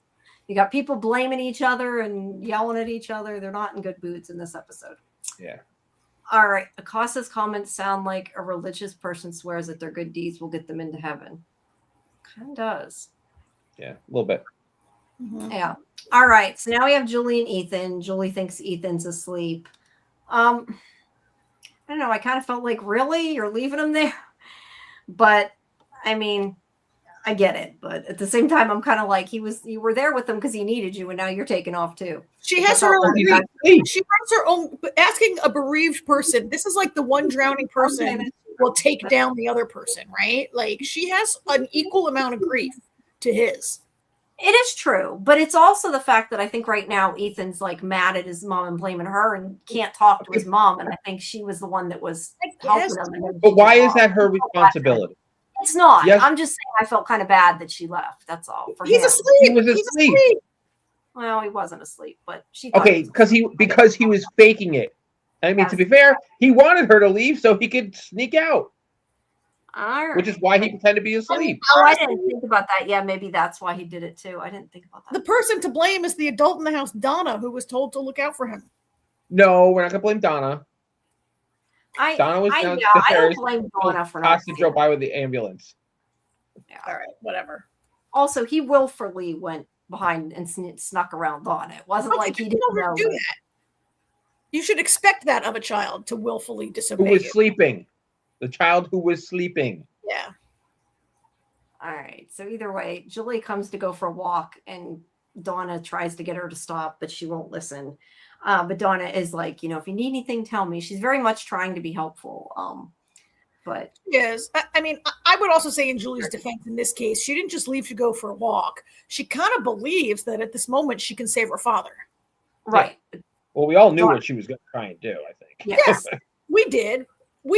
But I mean, I think she, like, we can't give Elgin a pass and say he thought he was doing the right thing and then criticize Julie here and she thinks she's doing the right thing. True. Luncher says dude's 15. I think he's like 10 or something, isn't he? I forget how old Ethan's supposed to be. The actor may be older, but he's not supposed to be. All right. So then we have gratuitous workout scene, gratuitous muscle scene. I'm not complaining. Okay, we have Randall here, and at first he's a dick too to her, but then he does figure out something's wrong, and he's a little bit nice. Yeah, I hadn't even thought about the fact that it took me a second to realize, oh shit, he doesn't even know Jim's dead. Yeah, otherwise he wouldn't have acted like that. But he agrees to help her. As I said last night, I like that he's like trying, and he's kind of stepping up and helping Julie when she needs it. I appreciate that. Like I said, it doesn't redeem him, but yeah, I like that he's trying to be a bit nicer. You know what the thing is, though? I think because Julie's the only one that has never treated him like a pariah. So I think he's the type of person that, he was a pain in the ass when this all first started, and he thought he knew better than everybody. But even after, people are kind of, still treat him like a dick, and he doesn't always deserve it. So I think that's why with Julie, he's a little different. Yeah, well, honestly, yes. I don't know that I know a lot of people don't like him, but I don't know that he does always deserve it, because like he was one of the first ones that ran to help Tabitha and Jim when the house collapsed. He helps the kids, and I think Sarah, I forget, whenever the bus, he helps them get on the bus. And also, it was when he got hurt, like it was because he went to get the tools to get Tabitha released from the ambulance. Yeah. Like if you really think about it, he has tried to help people. He comes off so abrasive that people look. He can be both things. Can be true. He can be good in a crisis. Yes. And still be a dick, right? And good. And I think I agree, Jamie, that I sometimes feel bad for him. I agree, Jamie, that I sometimes feel bad for him, but you can't treat everyone like shit and then like be sad and lonely when they avoid you. True. I mean, you can, but like he earned people not wanting to be around him. Yeah, that's a good point. Yeah. But my point is I feel like he's trying a bit more. He's not being such a dick now. But you're right. He's not around other people. So maybe if it wasn't Julie, he would be. I don't know. Yeah. Either way, I like that he's trying. I mean, I don't hate his character. I think he, if he could integrate a little better, he's capable and useful. He's also the only one that thought to use a winch to open the car and get the guy. Yeah. I mean, and for the record, real quick, Simon Webster is 13 in real life, which means he could have been like 12 when he shot this, or even 11 when he shot this scene. Yeah. Yes, but he's also supposed to be younger, I think. Well, yeah, the character's supposed to be, because they've only been there like a month. Yeah. All right. As long as we don't have a tall wall. Yeah, then we're okay, right? Well, he's going to keep getting taller, AJ. Well, good thing there's only one more season. Yeah. All right. So anyway, his height is it is what it is. It's not a story point. Here's Tabitha trying to remove the graffiti. Yeah, trying to move the paint. We skipped the puzzle part. I didn't even mention that. It really annoyed me that Donna was like throwing the puzzle away. I didn't say that this time, but it did annoy me. I didn't even know what you're talking about. I didn't even notice what it was. Before I skipped it. I didn't mean to. I didn't say anything about it. She was cleaning up the puzzle and dumping it in the garbage. I'm like, why? You guys don't have a lot to do. Like, no. Maybe there's a piece missing. Yeah, maybe. Yeah. So she's trying to clean this up. All right. Yeah. Scrub it up. She's trying to clean it up. And this is when she screams her head off at Jade. Look, Jade was a little insensitive, and Jade is always out for Jade, to be fair. But she was really mean, and he was trying to help, even if it wasn't coming across. Like, he was trying to be nice. He just didn't do a very good job of it. And he shouldn't have said, or did he say, that pissed her off. Sorry, what? Was he trying to help, or did he say, we have to tell everyone and think about this? Oh, he said both, but I'm just saying he was trying to be nice to her, make her, I felt like trying to help her. But yeah, he was also saying we need to keep going. We need to keep digging. So there's that. Because he says that, this means it's true and that they're only doing this to scare us. Yeah. And she's like, well, they scared me. It worked. And he is kind of pushing. So I guess that's true, but she was a little harsh to him. See, I don't think she was. I disagree with that. I don't think she was a little too harsh. Really? Jade is still pushing, but you know what? And you know what? It doesn't really matter what Jade said or did when he went in there. She is extremely fragile right now, and she's probably going to lash out. It could have been anybody but her kids. She probably would have lashed out at them a little bit because she's just, and it's Jade. And you know what? Jade is probably the best person because he lets her do it. He takes it in. He's not offended by it. He's not upset by it. You know, he gets it. He's understanding of it, and it works perfectly because he gets to say what he wants to say. She gets to lash out, and he gets to then say, okay, he doesn't say this, but it's kind of like, okay, you got that out of the way. We need to continue. You can't expect people's emotions to just work in a, well, so and so reacted this way, so you should react this way too. It just doesn't work that way. So I don't think she was overly harsh. I think she might apologize. Hold on 1 second, Karen. I think she might apologize to him later and say that she might have been a little harsh, but in the moment, I don't think it's. I don't even think she's conscious of all of it. I mean, she said it should have been you. I wish it was you hanging there, right? Like that's a little more than a little bit harsh. It's highly mean and inappropriate. But he was like Jade's. I mean, talk about insensitive. I think he's just not really capable of like understanding other people's emotions and being able to be like, this woman needs a minute. Like she just found her dead husband an hour ago. She needs a breath before you say, okay, this is it. Let's push. Right. Like, yeah. I agree. Like, you have to think about your kids. Like he shouldn't have said that. Like he didn't mean it that way, but he probably shouldn't have said that. Yeah. But I agree like with the substance of AJ's comments that he is the right guy. Like he can take it in and then deflect it and not like, he's not gonna be mad at her for the rest of the day. And right. Yeah. Yeah.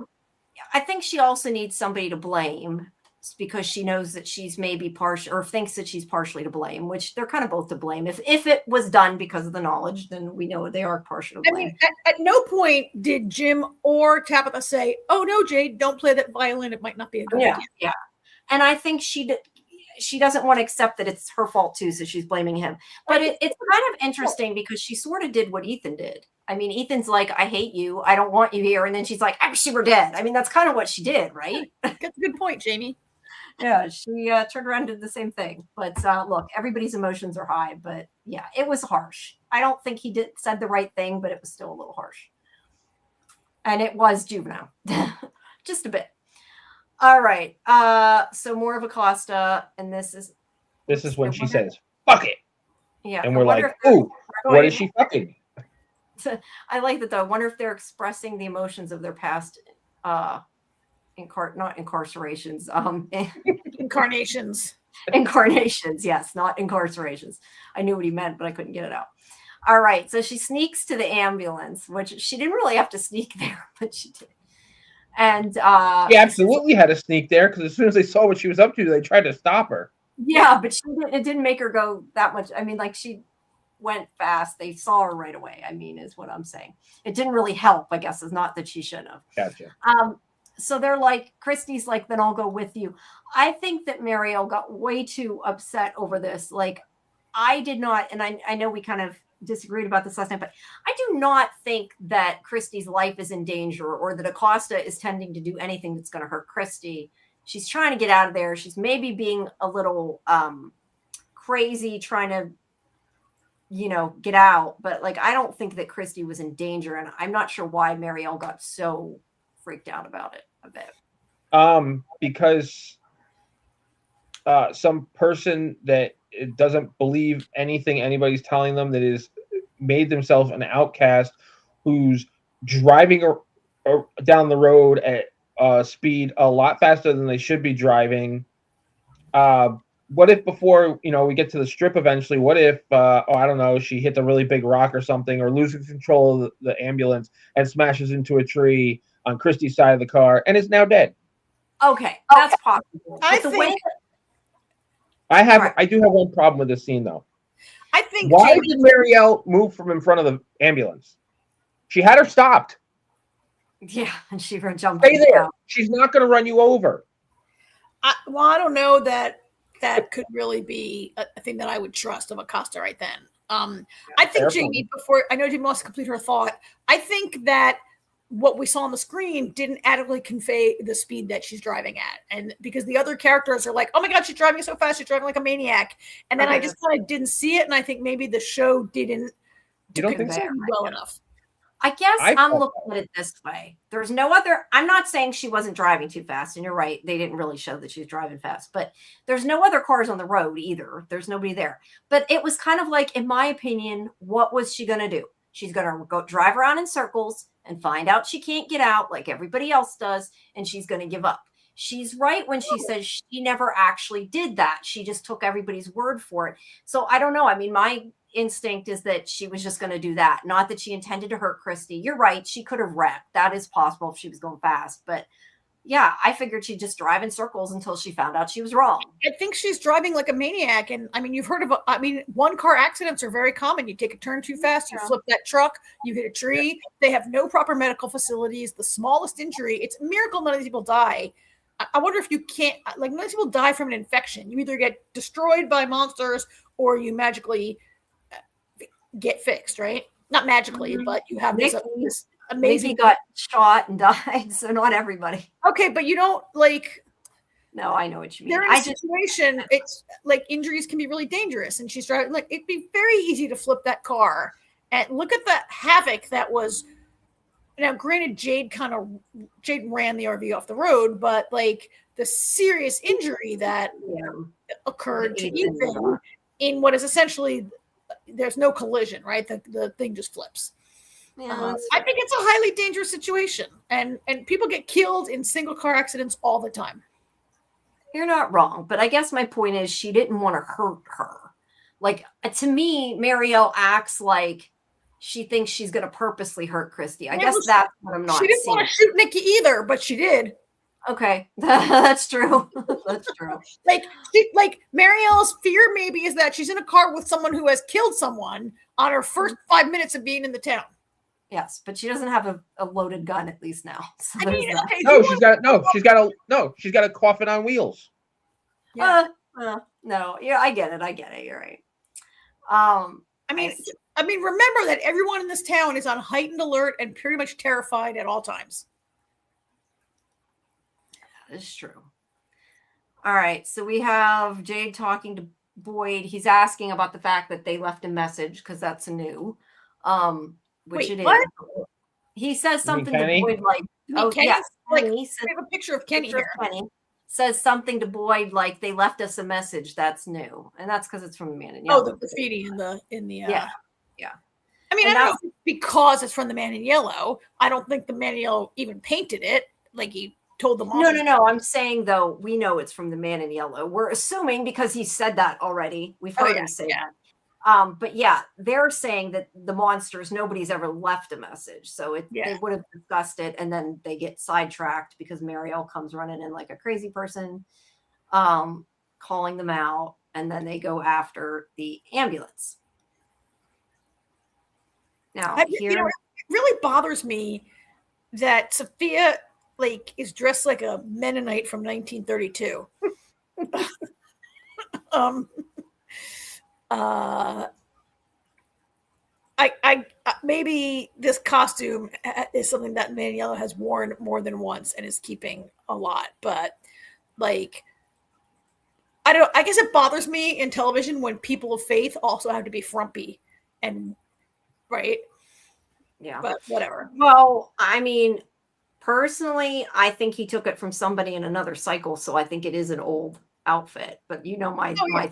Old clothing, but so yeah, I was just annoyed about the glasses, and I know you've heard me say this, and you've heard me go mad, so we don't gotta go into too much. But it irritated the shit out of me. Like, you can't just switch glasses like that. It doesn't work like that unless they're reading glasses. Maybe her prescription is very. That's not. Yeah, it depends on your prescription. Yeah, but you're still not going to find the same prescription by switching like that. She just nobody's saying she did find the same. I mean, they even went as far as she put the one pair on. She goes, "Oh, that's not going to work." Yeah. I mean, you understand that the glasses are just like a nothing reason to get these two in a room to have a conversation, right? Yes, I know that. It still irritated me. But her eyesight could not be that bad either, if it's even real. I mean, I think can see fine. But yeah, I don't know. I just think it's funny. We talked about Sawyer and that, and at least that made more sense. To me, you can't just like randomly pick up somebody's glasses and be like, well, I know a like I hang out, especially at my age now. A lot of people are like, "Oh, I forgot my glasses," and someone says, "Here, try mine." And like absolutely, they work, or they don't work, or they're enough to get you through reading a menu. exactly. She appears to need glasses all day for things, but a lot of people like they have a lot of glasses, and a lot like good enough is good enough in Fromville, right? I guess, but if you needed them all day, I would think that you would get a headache from wearing somebody else's glasses, and you'd be better off keeping your own with a crack in them. But not if you can't see. Had like a little crack down the middle. No, the important thing about this scene, glasses are meaningless. Yes, it doesn't matter. We're getting too far off. The important thing about this scene that I kept waiting to happen, and I still think it could happen, is I was waiting for Sophia to turn to to turn to Sarah and say something, you know, like reveal herself to Sarah, so that Sarah. So that Sarah would go out into town, and be, she's one of them. She's not one of the monsters, but she's part of it. And nobody's gonna, not even Boyd, nobody's gonna fucking believe her. Nobody's gonna believe her, and they're gonna be like, "Oh, well, you're a killer, and what do you got against the new girl? Keep her away from the new girl, guys, because you know it's Sarah. Look, she's crazy." I think it could still happen. I was literally expecting it to happen right away, but I think it still could happen. AJ, you did not feel that episode 2 would be a little early for that reveal? No, the town's falling apart. I don't feel it'll be too early for it because I could see it as a ploy to drive a wedge immediately, you know. And being the man in yellow, I'm sure knows everything that's been going on with Sarah, so she's the perfect person to, you know, splinter it from everybody. I mean, to me, I think I have a couple candidates who could figure it out, and Sarah is one of my top candidates who will figure out on her own that Sophia is what she is, and that could be really interesting to watch that over. I have some other suspects too, but she's I think I said last night, takes one to know one, and Sarah, like, you know, knows these monsters a little more intimately in that they've been in her brain, and I'm interested to see her figure it out. I'm really interested, AJ, that you say that. I'm really surprised because I hadn't thought about that. I mean, I like Samuel's comment here about, you know, asking because of course, and that's exactly why they asked, because they know. That's exactly why they asked. Oh, thank you, Neo.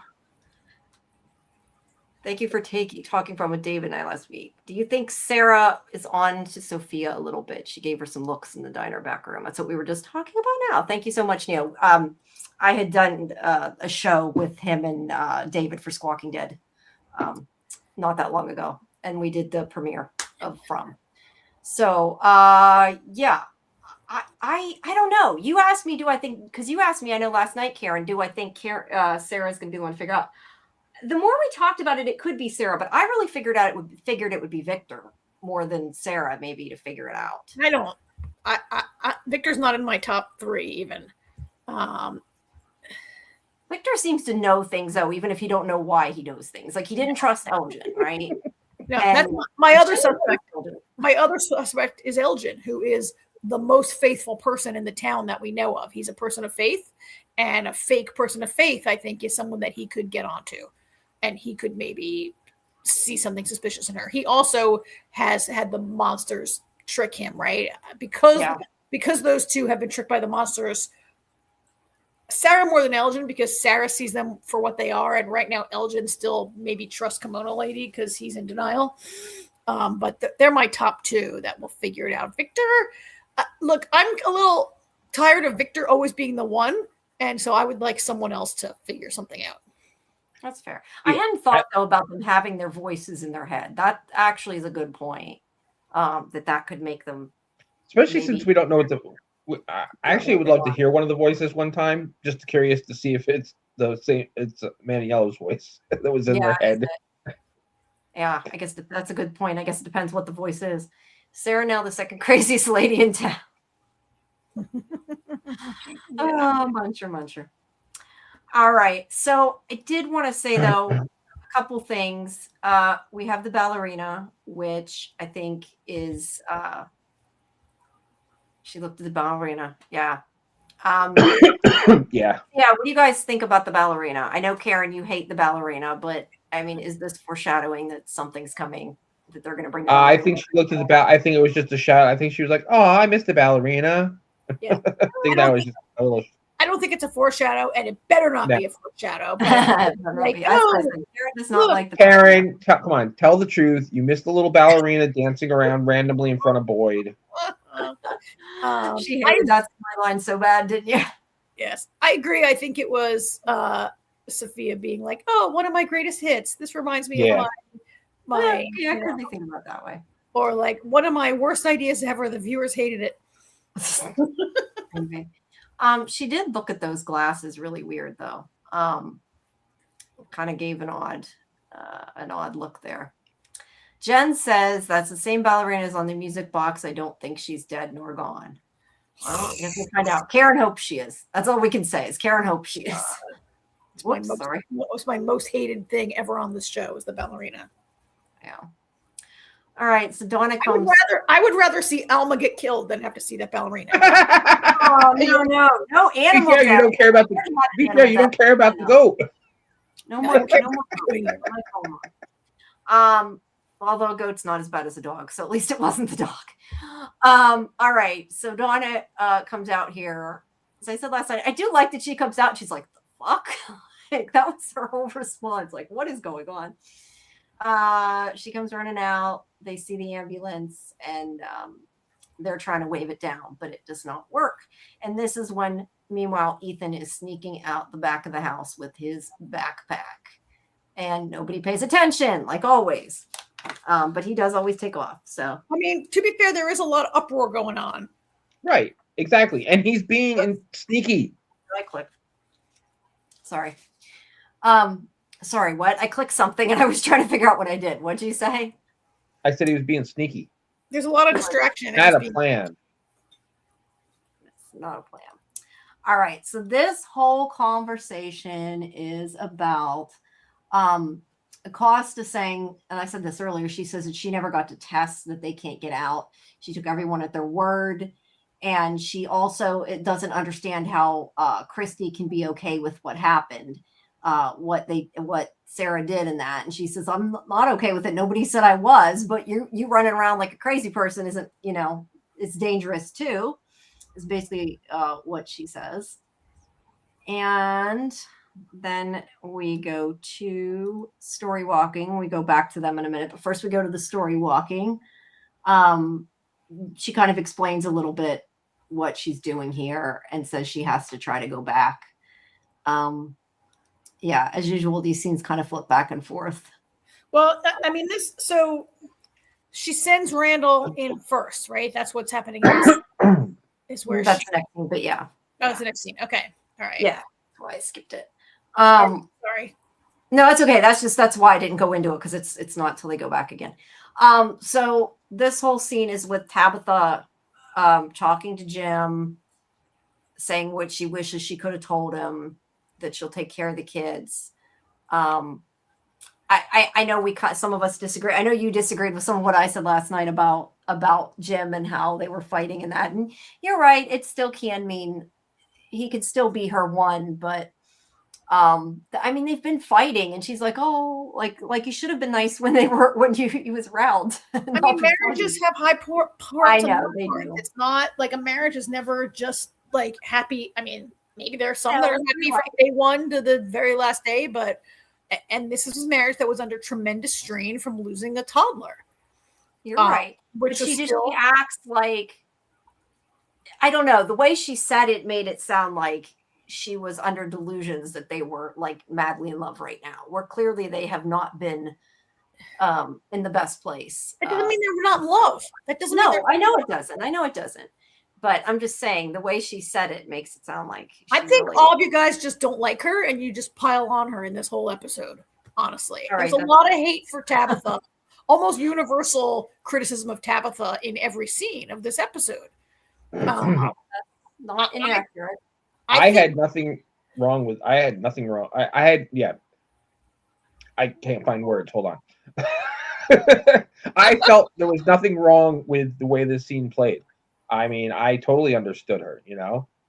I mean, No, yeah, they I fight. get They it, fight a but lot, but it doesn't. And yeah, the original plan was for divorce, but they, it doesn't mean that she didn't still love him and that he still wasn't her person, and no, but I'm just saying, like, if she wanted him to know that so bad, she should have told him before. It's just they were constantly fighting, and now but she's acting but like they were all getting along, and They they weren't weren't. constantly fighting. They were fighting. Well, all right, they weren't constantly fighting, and that's life, Jamie. Do you always tell everybody everything you're thinking at the minute you're no, thinking it because you think I'll tell them tomorrow, or sure. I'm pissed off right now? I mean, think about it. They weren't fighting the whole tree. It was it was just a little bit of a heated discussion. And if Jim had come home, maybe they sit down and she's like, whatever.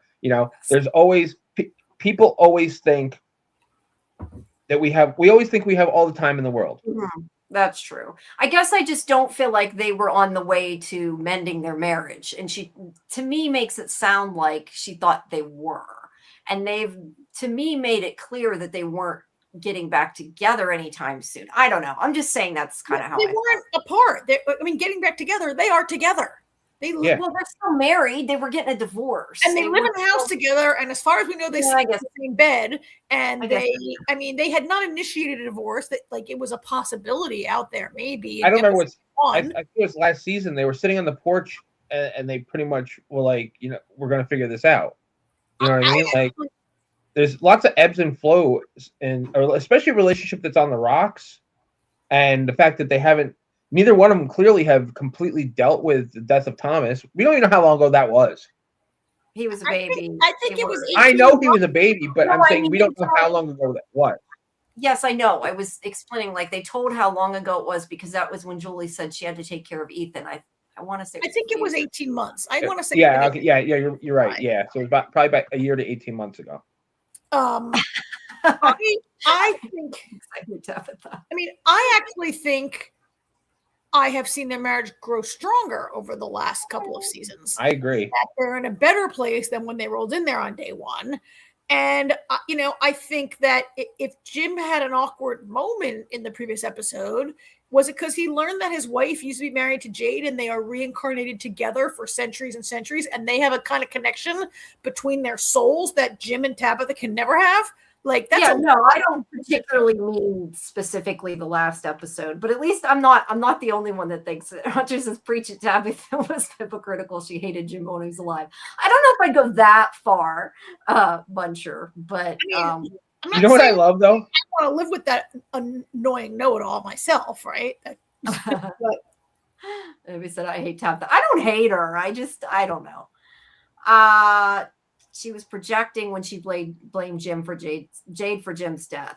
That's how she feels. Yes. I said earlier, I think she feels like she needed somebody to blame, just like Ethan needed somebody to blame, and she's taking it out on him. The one thing that when she first gets there and she's like, why didn't you come home last night? I'm like, because he was dead during the day. Yeah, he couldn't come, Tabby. But that's the thing we have to remember too about all this is nobody knows that there's another entity that can walk around in the daylight. Yeah, nobody knows. There's a lot of misinformation here because nobody knows what happened. I mean, for all they know, like you said, he could have stepped in a hole and broke his leg, and they came and like they don't know what happened. So that does make a big difference. So, hi Kaiser, welcome. Yeah, I don't know. I don't know. I just don't love the scene. I don't hate Tabitha. I just sometimes in this episode she was annoying to me. Some people read that scene as her being unemotional. I thought that the actress showed quite a bit of emotion. Yeah, I think that the actress was fine. I just didn't. I think Tabitha showed a lot of emotion. I mean, and I think some people react to a sudden death by being kind of numb. That's true too. That's a good point. Right? Yeah, no, and that's not everybody cries hysterically all day, every day when their loved one dies. Yes. And we also don't want to spend a long time watching them grieve either on a show. Like they've got to move on. Depends on the situation. I'm anyway. sure all you Tabitha haters would complain about that also. Back to I the don't hate Tabitha. I don't hate her. I just was annoyed by certain things in this episode. back. I to feel the, like when you've watched it, like I think at this point 6 times, you start. I was to just get gonna say, Jamie watches these things three or four times a Well, week. we watched it like what, twice at the watch party. I had already seen it quite a few times, so yeah, I've seen it enough times now. I think I start nitpicking things too much. Yeah. It's bound to happen. Meanwhile, back on Main Street. Yes. So Boyd's like, stop. And it doesn't work so well. And he has to jump out of the way. Like, she would have hit him. I mean, she sure seemed like she was going to hit him. She was not slowing down. She's a killer. She's a killer. Yeah. So his plan didn't work. And this is where he's like, get the strip. All right. So here is Henry and Victor. What did you think about this scene? Because I've already heard what Karen thought. What did you think, AJ, about this? You know, it's actually funny. I actually forgot about this scene until just now when you pulled it up, because it felt out of place in the episode. Actually, it was actually really funny because when when Henry goes looking for Victor, Damon goes, "Why would Victor be in the murder barn?" That's hilarious. And I was like, he is though. He's over there in the corner. Damon's like, where? I was like, over there. Look, he just moved. And he's like, oh yeah, there he is. I guess the question that is why. Yeah, I mean, I feel like that. You know what it is? I think I forgot about the scene because from the rest of the episode, it felt out of place, and it was so short lived. Because it was, I really didn't think much of it at all. Honestly, I just kind of. I don't mind this conversation, but I'm going to agree with that. Took it for what it was and moved back to the action. They could have had this conversation in Victor's bedroom and it would have had the same weight and meaning, I think, right? Like, why is he in the barn? I mean, maybe he's doing his Inspector Gadget thing where he like goes around to see things and document things and see if it jogs a memory. I mean, I don't think Jim was ever particularly nice to Victor, and I don't really consider that they might have been friendly. But I could see why Victor would be upset for Jim's death. And as much as Ethan and Victor have been on the outs a little bit, I can see him being highly sympathetic to his little friend losing his father, right? And Victor knows what it is to grow up and live your life without a father. Yeah. And so I can see him being very empathetic to Ethan. But yeah, it was a little out of place, maybe shoehorned at this point in the episode and into the barn for some reason. Yeah. Well, I think no matter what you said about he wasn't necessarily close to Jim, I think he would have been upset no matter who died. But I think that this affects Victor more because he's worried about losing his own father now that he finally got him back. But the other important part of this scene is that Victor says that it takes, I don't know exactly what he meant, but it said it's, I guess the town takes everything good away. So yeah, I think Victor feels like, and he said this before, I think that like, I'm trying to think of the way to phrase this, but Victor sees it as like worried, I think, that it's happening again. You know what I mean? Like he lived through the massacre and he's afraid that it's going to take more people away. The town's going to take more people away, more, especially, yeah, I don't know what I mean by especially, but I just feel like he's worried because things are kind of going downhill and maybe he sees it. I mean, that makes sense. He might have a great fear of being alone again. Yeah. I definitely think he is worried. But I think I don't think Victor's reaction is wholly about himself and his fears. I do think he has empathy for the loss of Jim and for Ethan's loss and for the town's loss. Yeah, I think he's just not good at expressing it. But I do think emotionally and psychologically stunted. He stopped developing at the age of like 11, right? Yeah. All right. So to the story walking. So yes, Julie asks Randall to go in ahead of her, and she does it because she wants to make sure he doesn't story walk, so that he'll be there to bring her out when she's done. But she does tell him to leave her in no matter what happens, because she intends to try to save her father. And I know we don't got to go into it last night, but into it again. But let me just ask AJ, do you think that this means then that the other two cicada can't story walk? We kind of had this discussion last night. I assumed when I saw it that it meant like it kiboshed that theory. Maybe. Well, I mean, clearly he can't, because he just went in there and didn't story walk. That was what I thought. And then somebody in the chat brought up maybe it's like he has to be in a different location. Like maybe the ruins are only. Okay, fair enough. That could, maybe there's another ruins. Maybe another ruins is his portal, or maybe he has a different special power.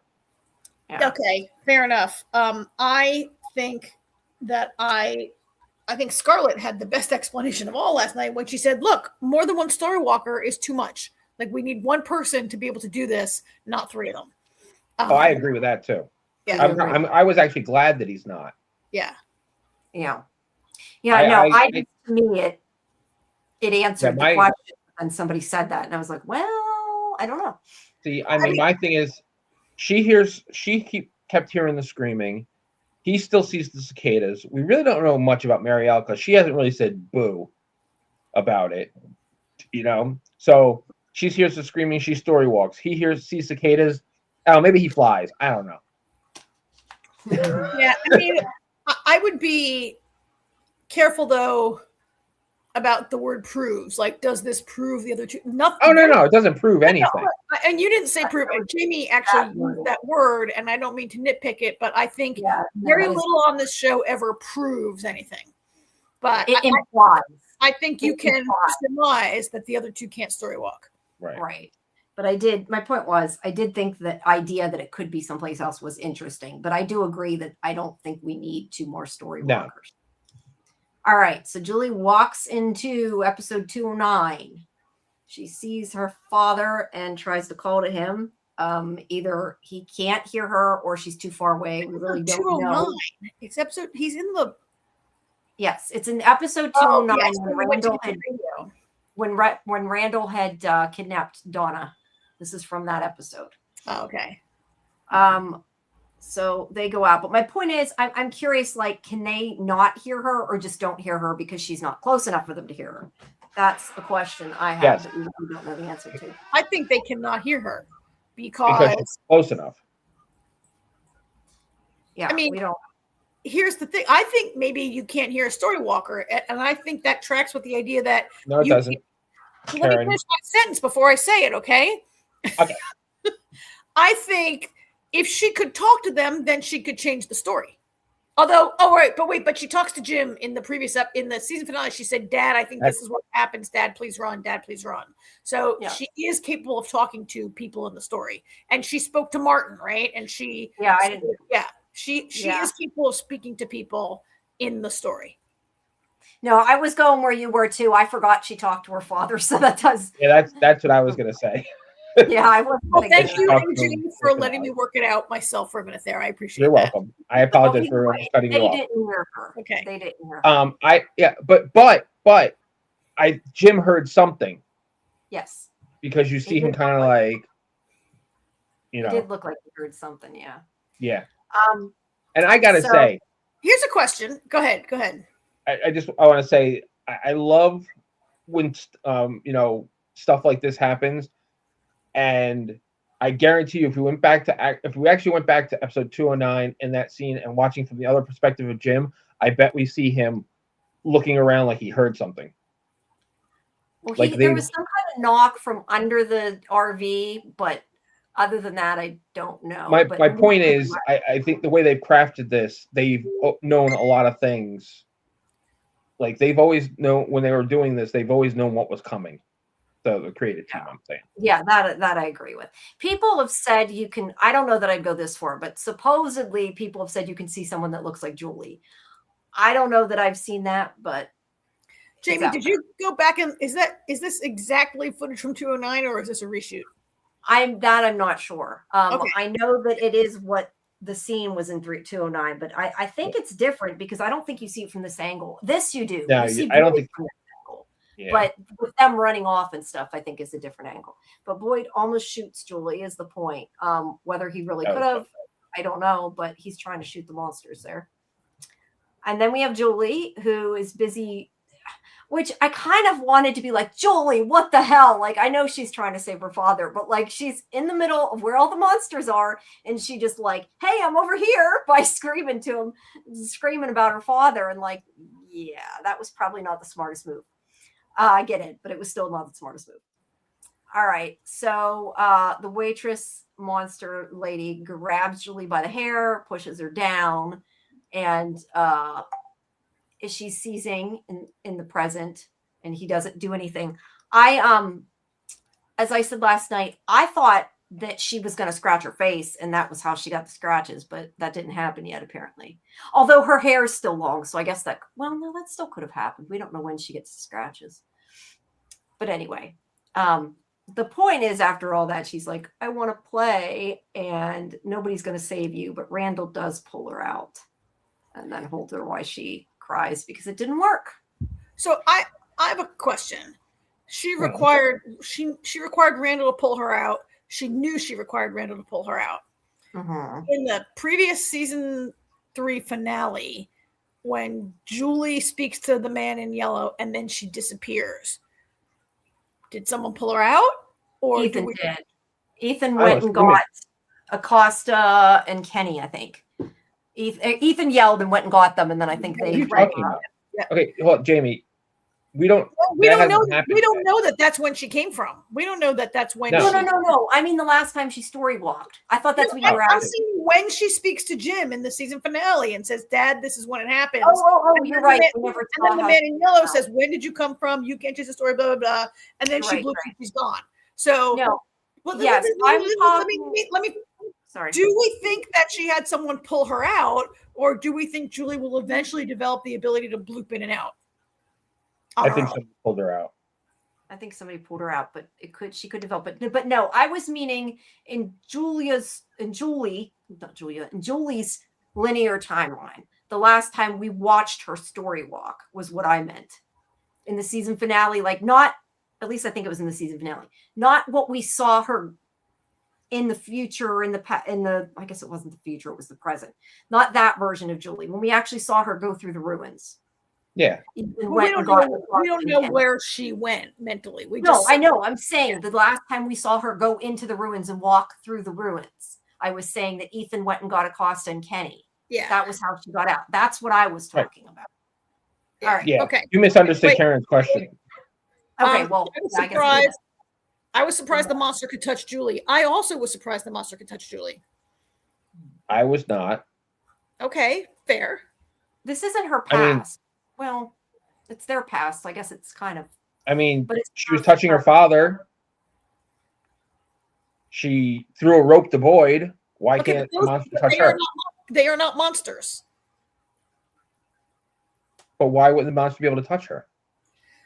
Because maybe there's a rule. I don't know. I was surprised. Maybe there's a rule. Maybe she's untouchable. Maybe she's reserved. Well, apparently there's not, because she touched her. Maybe because we know she doesn't die at this point. So, I was surprised that the monster was able to touch her. Yes, I agree. But couldn't she still? That's what I'm saying, though. Like linearly in her own timeline, technically, I don't think she's going to die, but technically she could die because she's still in her own present, even if she's in their past. But she hasn't cut her hair yet, so she can't because she hasn't done that. For that reason, yes. So the monster touching her changed the story for that night. Not necessarily. Maybe the monster always touched her, just like she always threw the rope. Yes. So I would have to say no to that. Anything we see from Julie's story walking has always been how it happened. Yeah. We just didn't see it from that perspective. I don't know why I always thought she would develop the ability to blip in and out by herself. She may eventually. Yeah, I think she might. Or does it's possible Randall remains her blip assistant, her seizure assistant. And he always pulls her out. But I always thought that she would just become like a story walker, become skilled enough to blip. All I right. like the idea that people have to pull her out simply because it makes it so that she doesn't have control of how long she stays. I think Yeah. it adds a Yeah. lot. And she could be pulled out at just the wrong moment. Yes. Yeah. Julie should talk to. Whoops. Did it go up? It didn't go up. I got it. I got to stop. Go ahead. Sorry. Julie should talk to Boyd about her story walking. Boyd used a torch to go back and forth at the ruins. Yeah, we still don't know if Boyd actually story walked or if that was because of the torch or if it was because of the paper in his pocket. We never really got an answer of how he did it or if it's the same thing. I thought it was the torch. Yeah, it might be. I don't. You put mine up by mistake instead of hers. Hers doesn't make sense out of context. Oh, okay, that's fair. I was gonna explain it. All right, you could explain it if you want.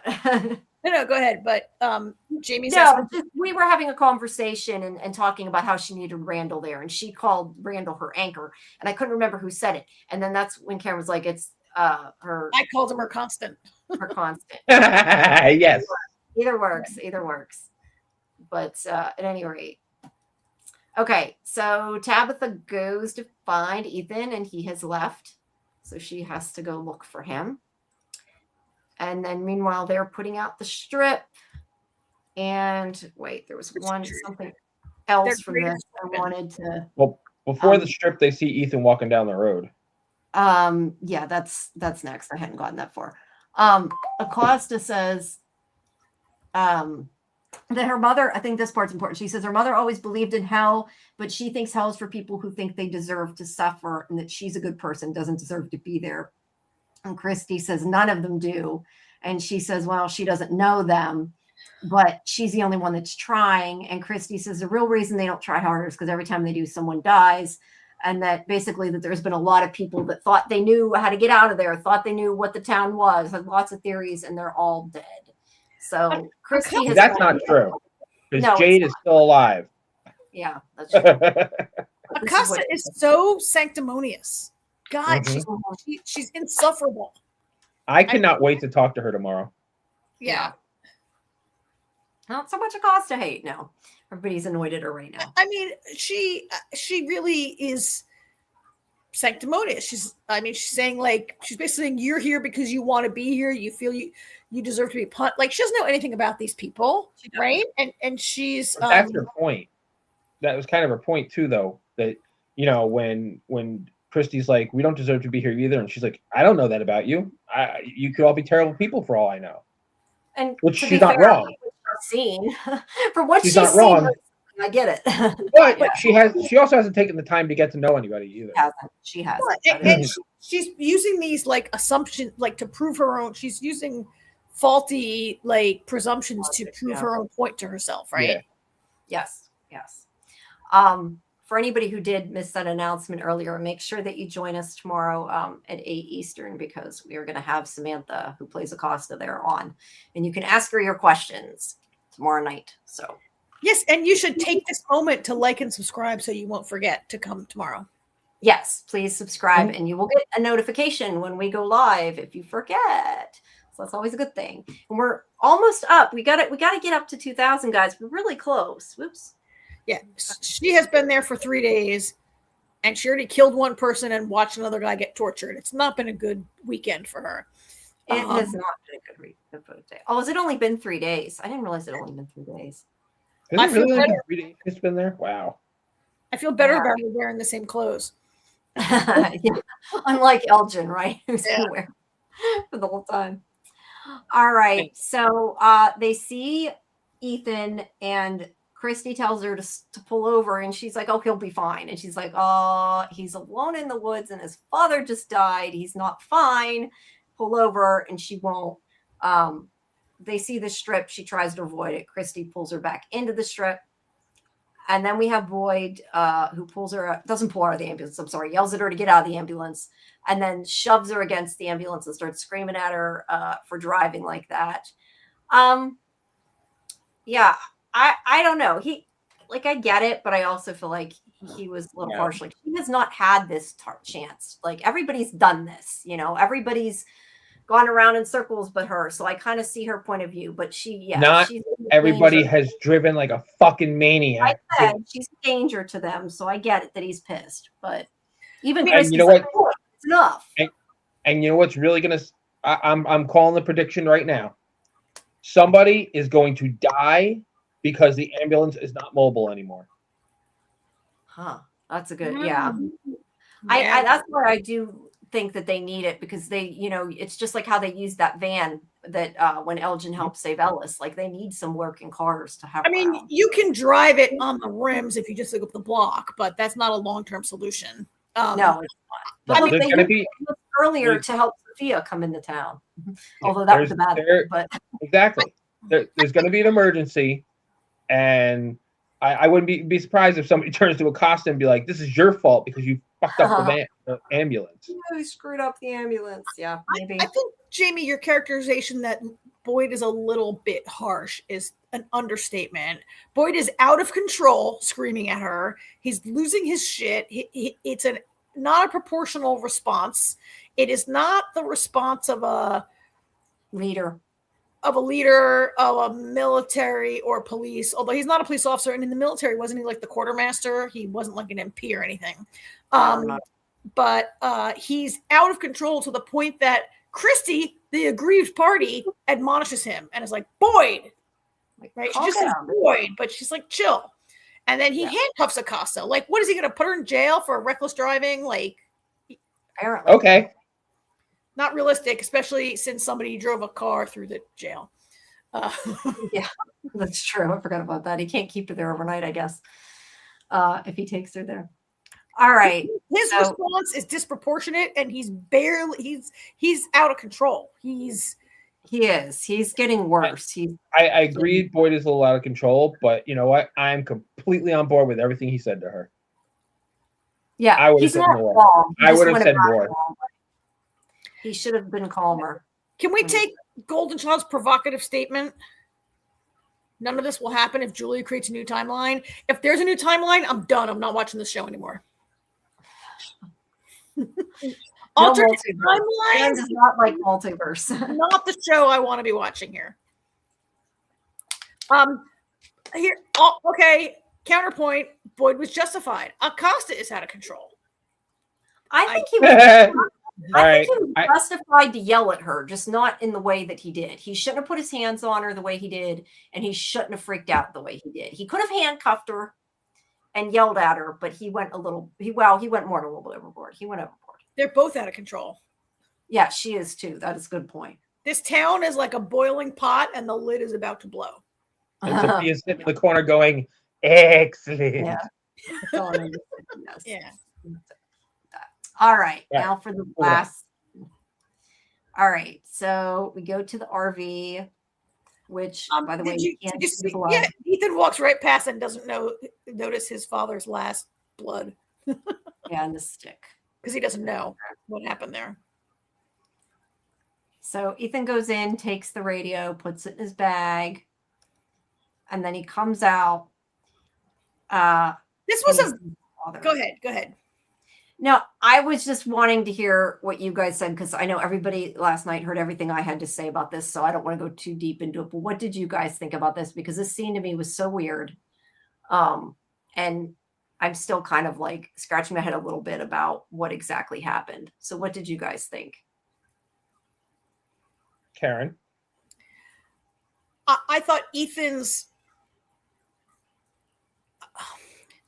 excuse, his story is uncharacteristically childlike. Like, he says he came here. I mean, he's a child, but he says he came here to get the radio to talk to Thomas and tell Thomas to like expect dad like in heaven. He doesn't say heaven, but like, right?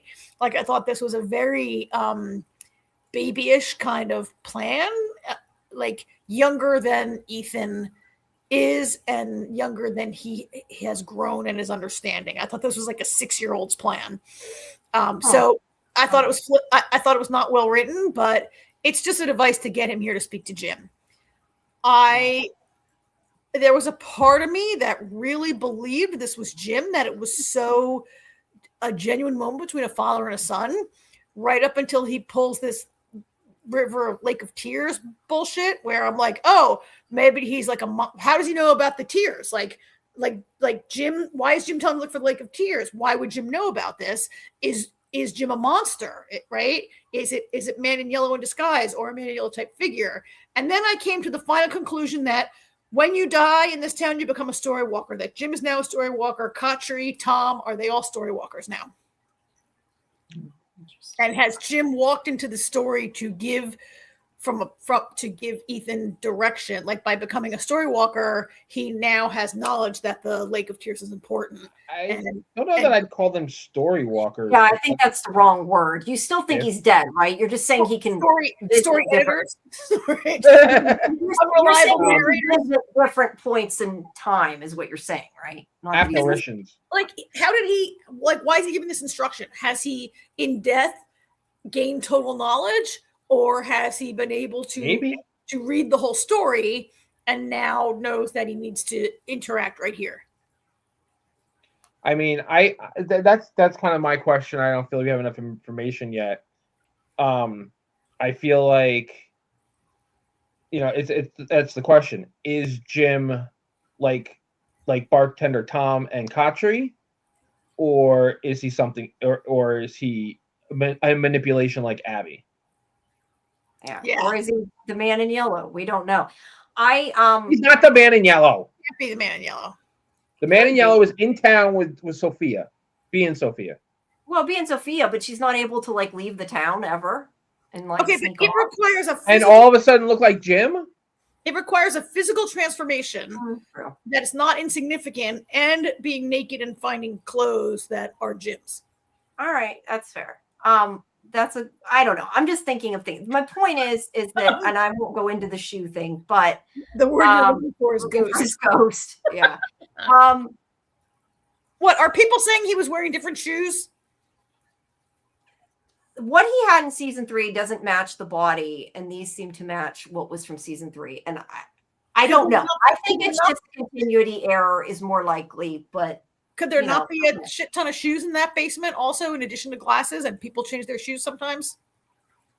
Yeah, they could. It just seemed to me strange to me that the shoes went back to what it was in the finale, but it might just be they stuck a different pair on the body. I don't know. I mean, I also believe that they were traveling in an RV and they had a lot of their personal clothing with them. And the Matthews of all people are positioned to change their clothes more than others. Right. But I guess the point is this a different Jim from a different point in time? Because why would he have different shoes is kind of my point. We have a comment started about take these few that we've just okay. Jim was just sitting there like an NPC until Ethan showed up. He was looking around suspiciously. Anyway, I had said last night, it makes me think of the way he kept looking around, and I still don't remember what it was. I saw something like that but it makes me think of, it might have even been Doctor Who. Like, it makes me almost think of somebody that's stuck in like a time, like they're dead and like you're seeing their last moments or something, like replaying kind of, but he can interact with them. I don't know. I just wonder, is that the Jim we know? Is it the same Jim? Or like you said, is it a ghost? I think it could be any number of things, but him looking around and the way he acted was what to me was very strange. Unless he was waiting for Ethan and was looking around expectantly. No, but he kept looking around after he was talking to Ethan. That was the thing, because Ethan's like, what's wrong? What's going on? I don't know. What do you think, AJ? Do you have any other comments? Not really. I mean, it's not enough information. I mean, like I said, he's either like Khatri and Tom, or he's a manipulation of the town like Abby. Did he have my other question was, did he have his bracelet before? Because I remember Tabitha had it, but I don't know if that was like a copy of the bracelet because she had found the other bracelet, or if he wasn't wearing it. Because I don't know, it seemed like it was really visible, and I don't know, it stuck out to me. And I was thinking, like, I don't remember him wearing it before. Which was also another clue to me that maybe there's something else going on. And I don't know. I'm looking at details that probably aren't there. I think maybe if you were going to come back as a ghost, you might come back as the idealized version of that person with all the cues that make you seem real. So you have the bracelet, you have because you're appearing to them as a person. Mm-hmm. Yeah, not like a TV show where you come back. Sorry, go ahead. No, on some TV shows, ghosts come back and they have their throat ripped out and they look like they did when they died, and others come back and they look like great, right? Yeah. I mean, Tom, when he was talking to Jade the one time, he's wiping a glass down, and Jade's even like, "Why are you wiping that glass, dude?" He said, "That's what I do." Yeah. Neo's one said, "This is my favorite part. I don't know why, but it was. It was a good scene. Kind of odd that Ethan and Julie both visited Jim at the same place at different times. That's true too. Interesting. Well, Julie visited Jim at his real life death, and Ethan visited him where he would naturally be a ghost. Yeah. Because it's where he died. So it kind of makes sense. It is. Kaiser says Ethan, the author, Mananiel, the author, are both unreliable narrators. One is a boy and one is an evil entity. And look, he could also, the other thing is saying unreliable narrator. Ethan could have also imagined it because he's grieving. So yeah, I'm not sold on this theory that Ethan is an author of what's happening here. But to be fair, I haven't read much of what you guys have surmised because I try to stay away from a lot of theory and spec outside of this.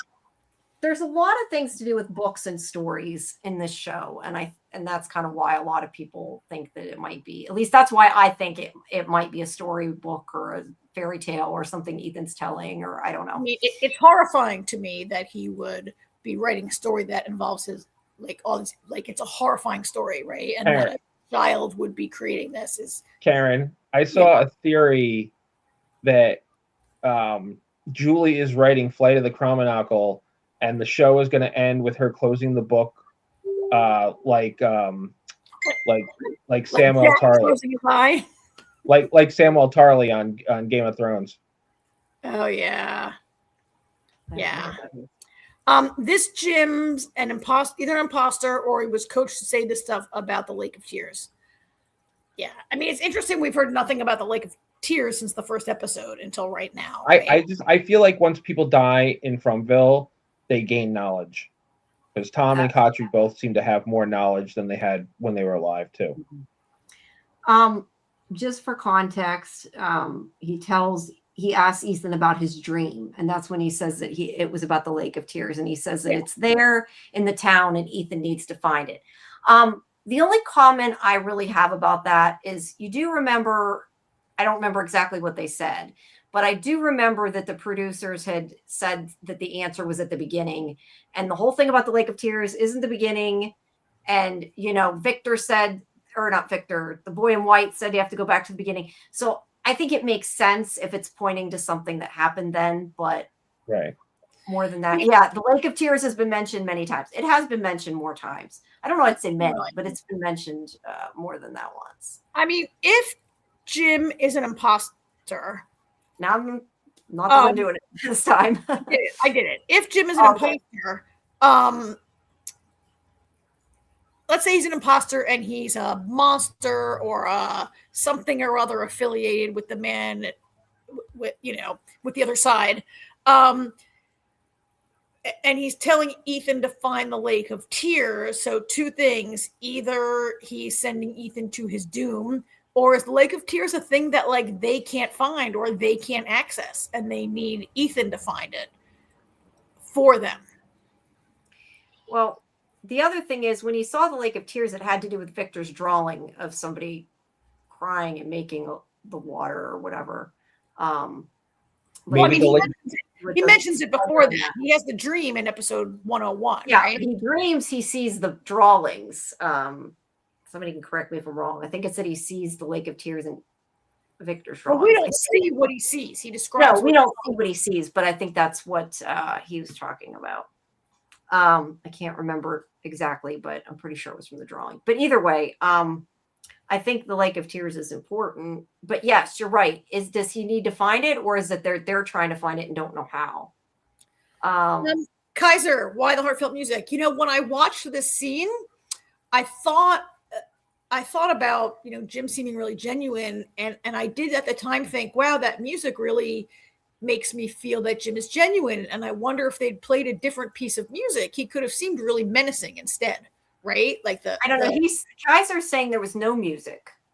he says, why the heartfelt music? He's saying there No, was I know. And then he says, oh, if he met his dad and there was, okay, never mind. He said, Yeah. if he met him and there was zero music. I'm sorry, I read that Yeah. wrong. Yeah. If there was no music or if there was a foreboding kind of music, I might have read this differently. Like I read Jim as being either really sincerely with, you know, having a moment with his son or really good at acting it. But I do agree with you that the music really contributed to how I read this scene.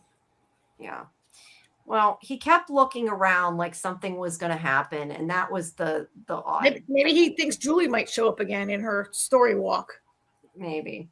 I love though how they really needed to fix his cut. I said that I think that's funny that his cut keeps disappearing. I think Ethan knocked it off probably when he was hugging him, but it's like he has a cut 1 second.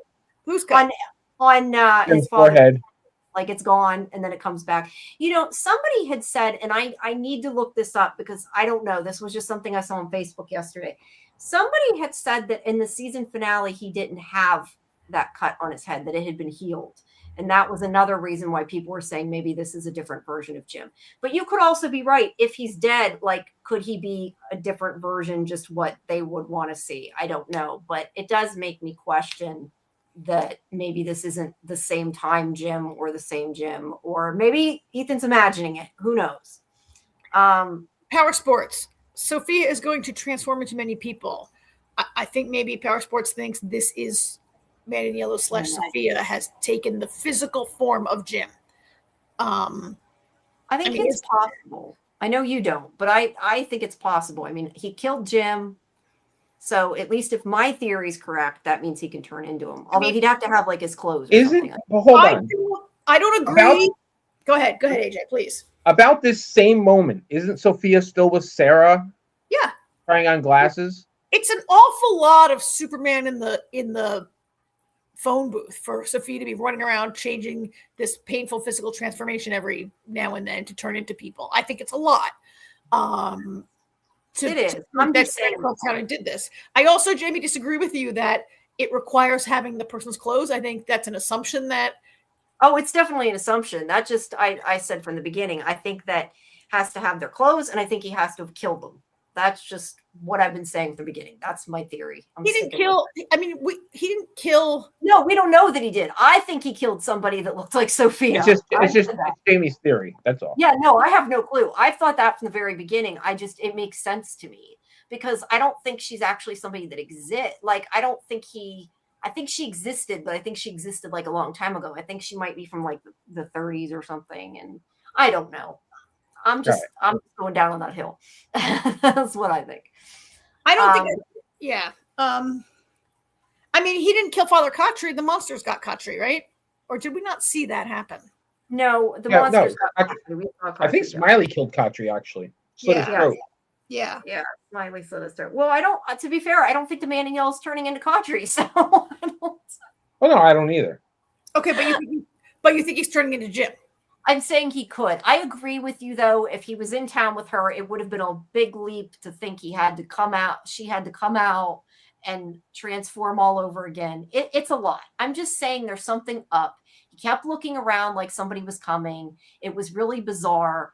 And I think, like I said, is it really Jim? Is it all in Ethan's head? Is he a ghost? Or is it a Jim from a different time? Is it the Man in Yellow? I think any of those things could be true. So y'all don't think that Ethan would sense if it wasn't the real Jim. I don't necessarily think so. I think that he's grieving and he'd probably be happy to see his father. That's what I think. I mean, I think these monsters can be very convincing. I mean, granted, they tricked Sarah, who wasn't maybe all that stable to begin with. Mm-hmm. They tricked Elgin. I mean, that's a good point, Golden Child, that, you know, this is a relationship that if anybody's going to be able to spot that it's not the real Jim, it's going to be one of the Matthews family, right? And would Jim not? I'm going to go with Jamie with your response that this kid is like only known that his father's been dead for like 8 hours and he's overwhelmed and just happy to see him. And this is a kid who believed that he could get a radio to get his dead brother to talk to his dead father. Yes.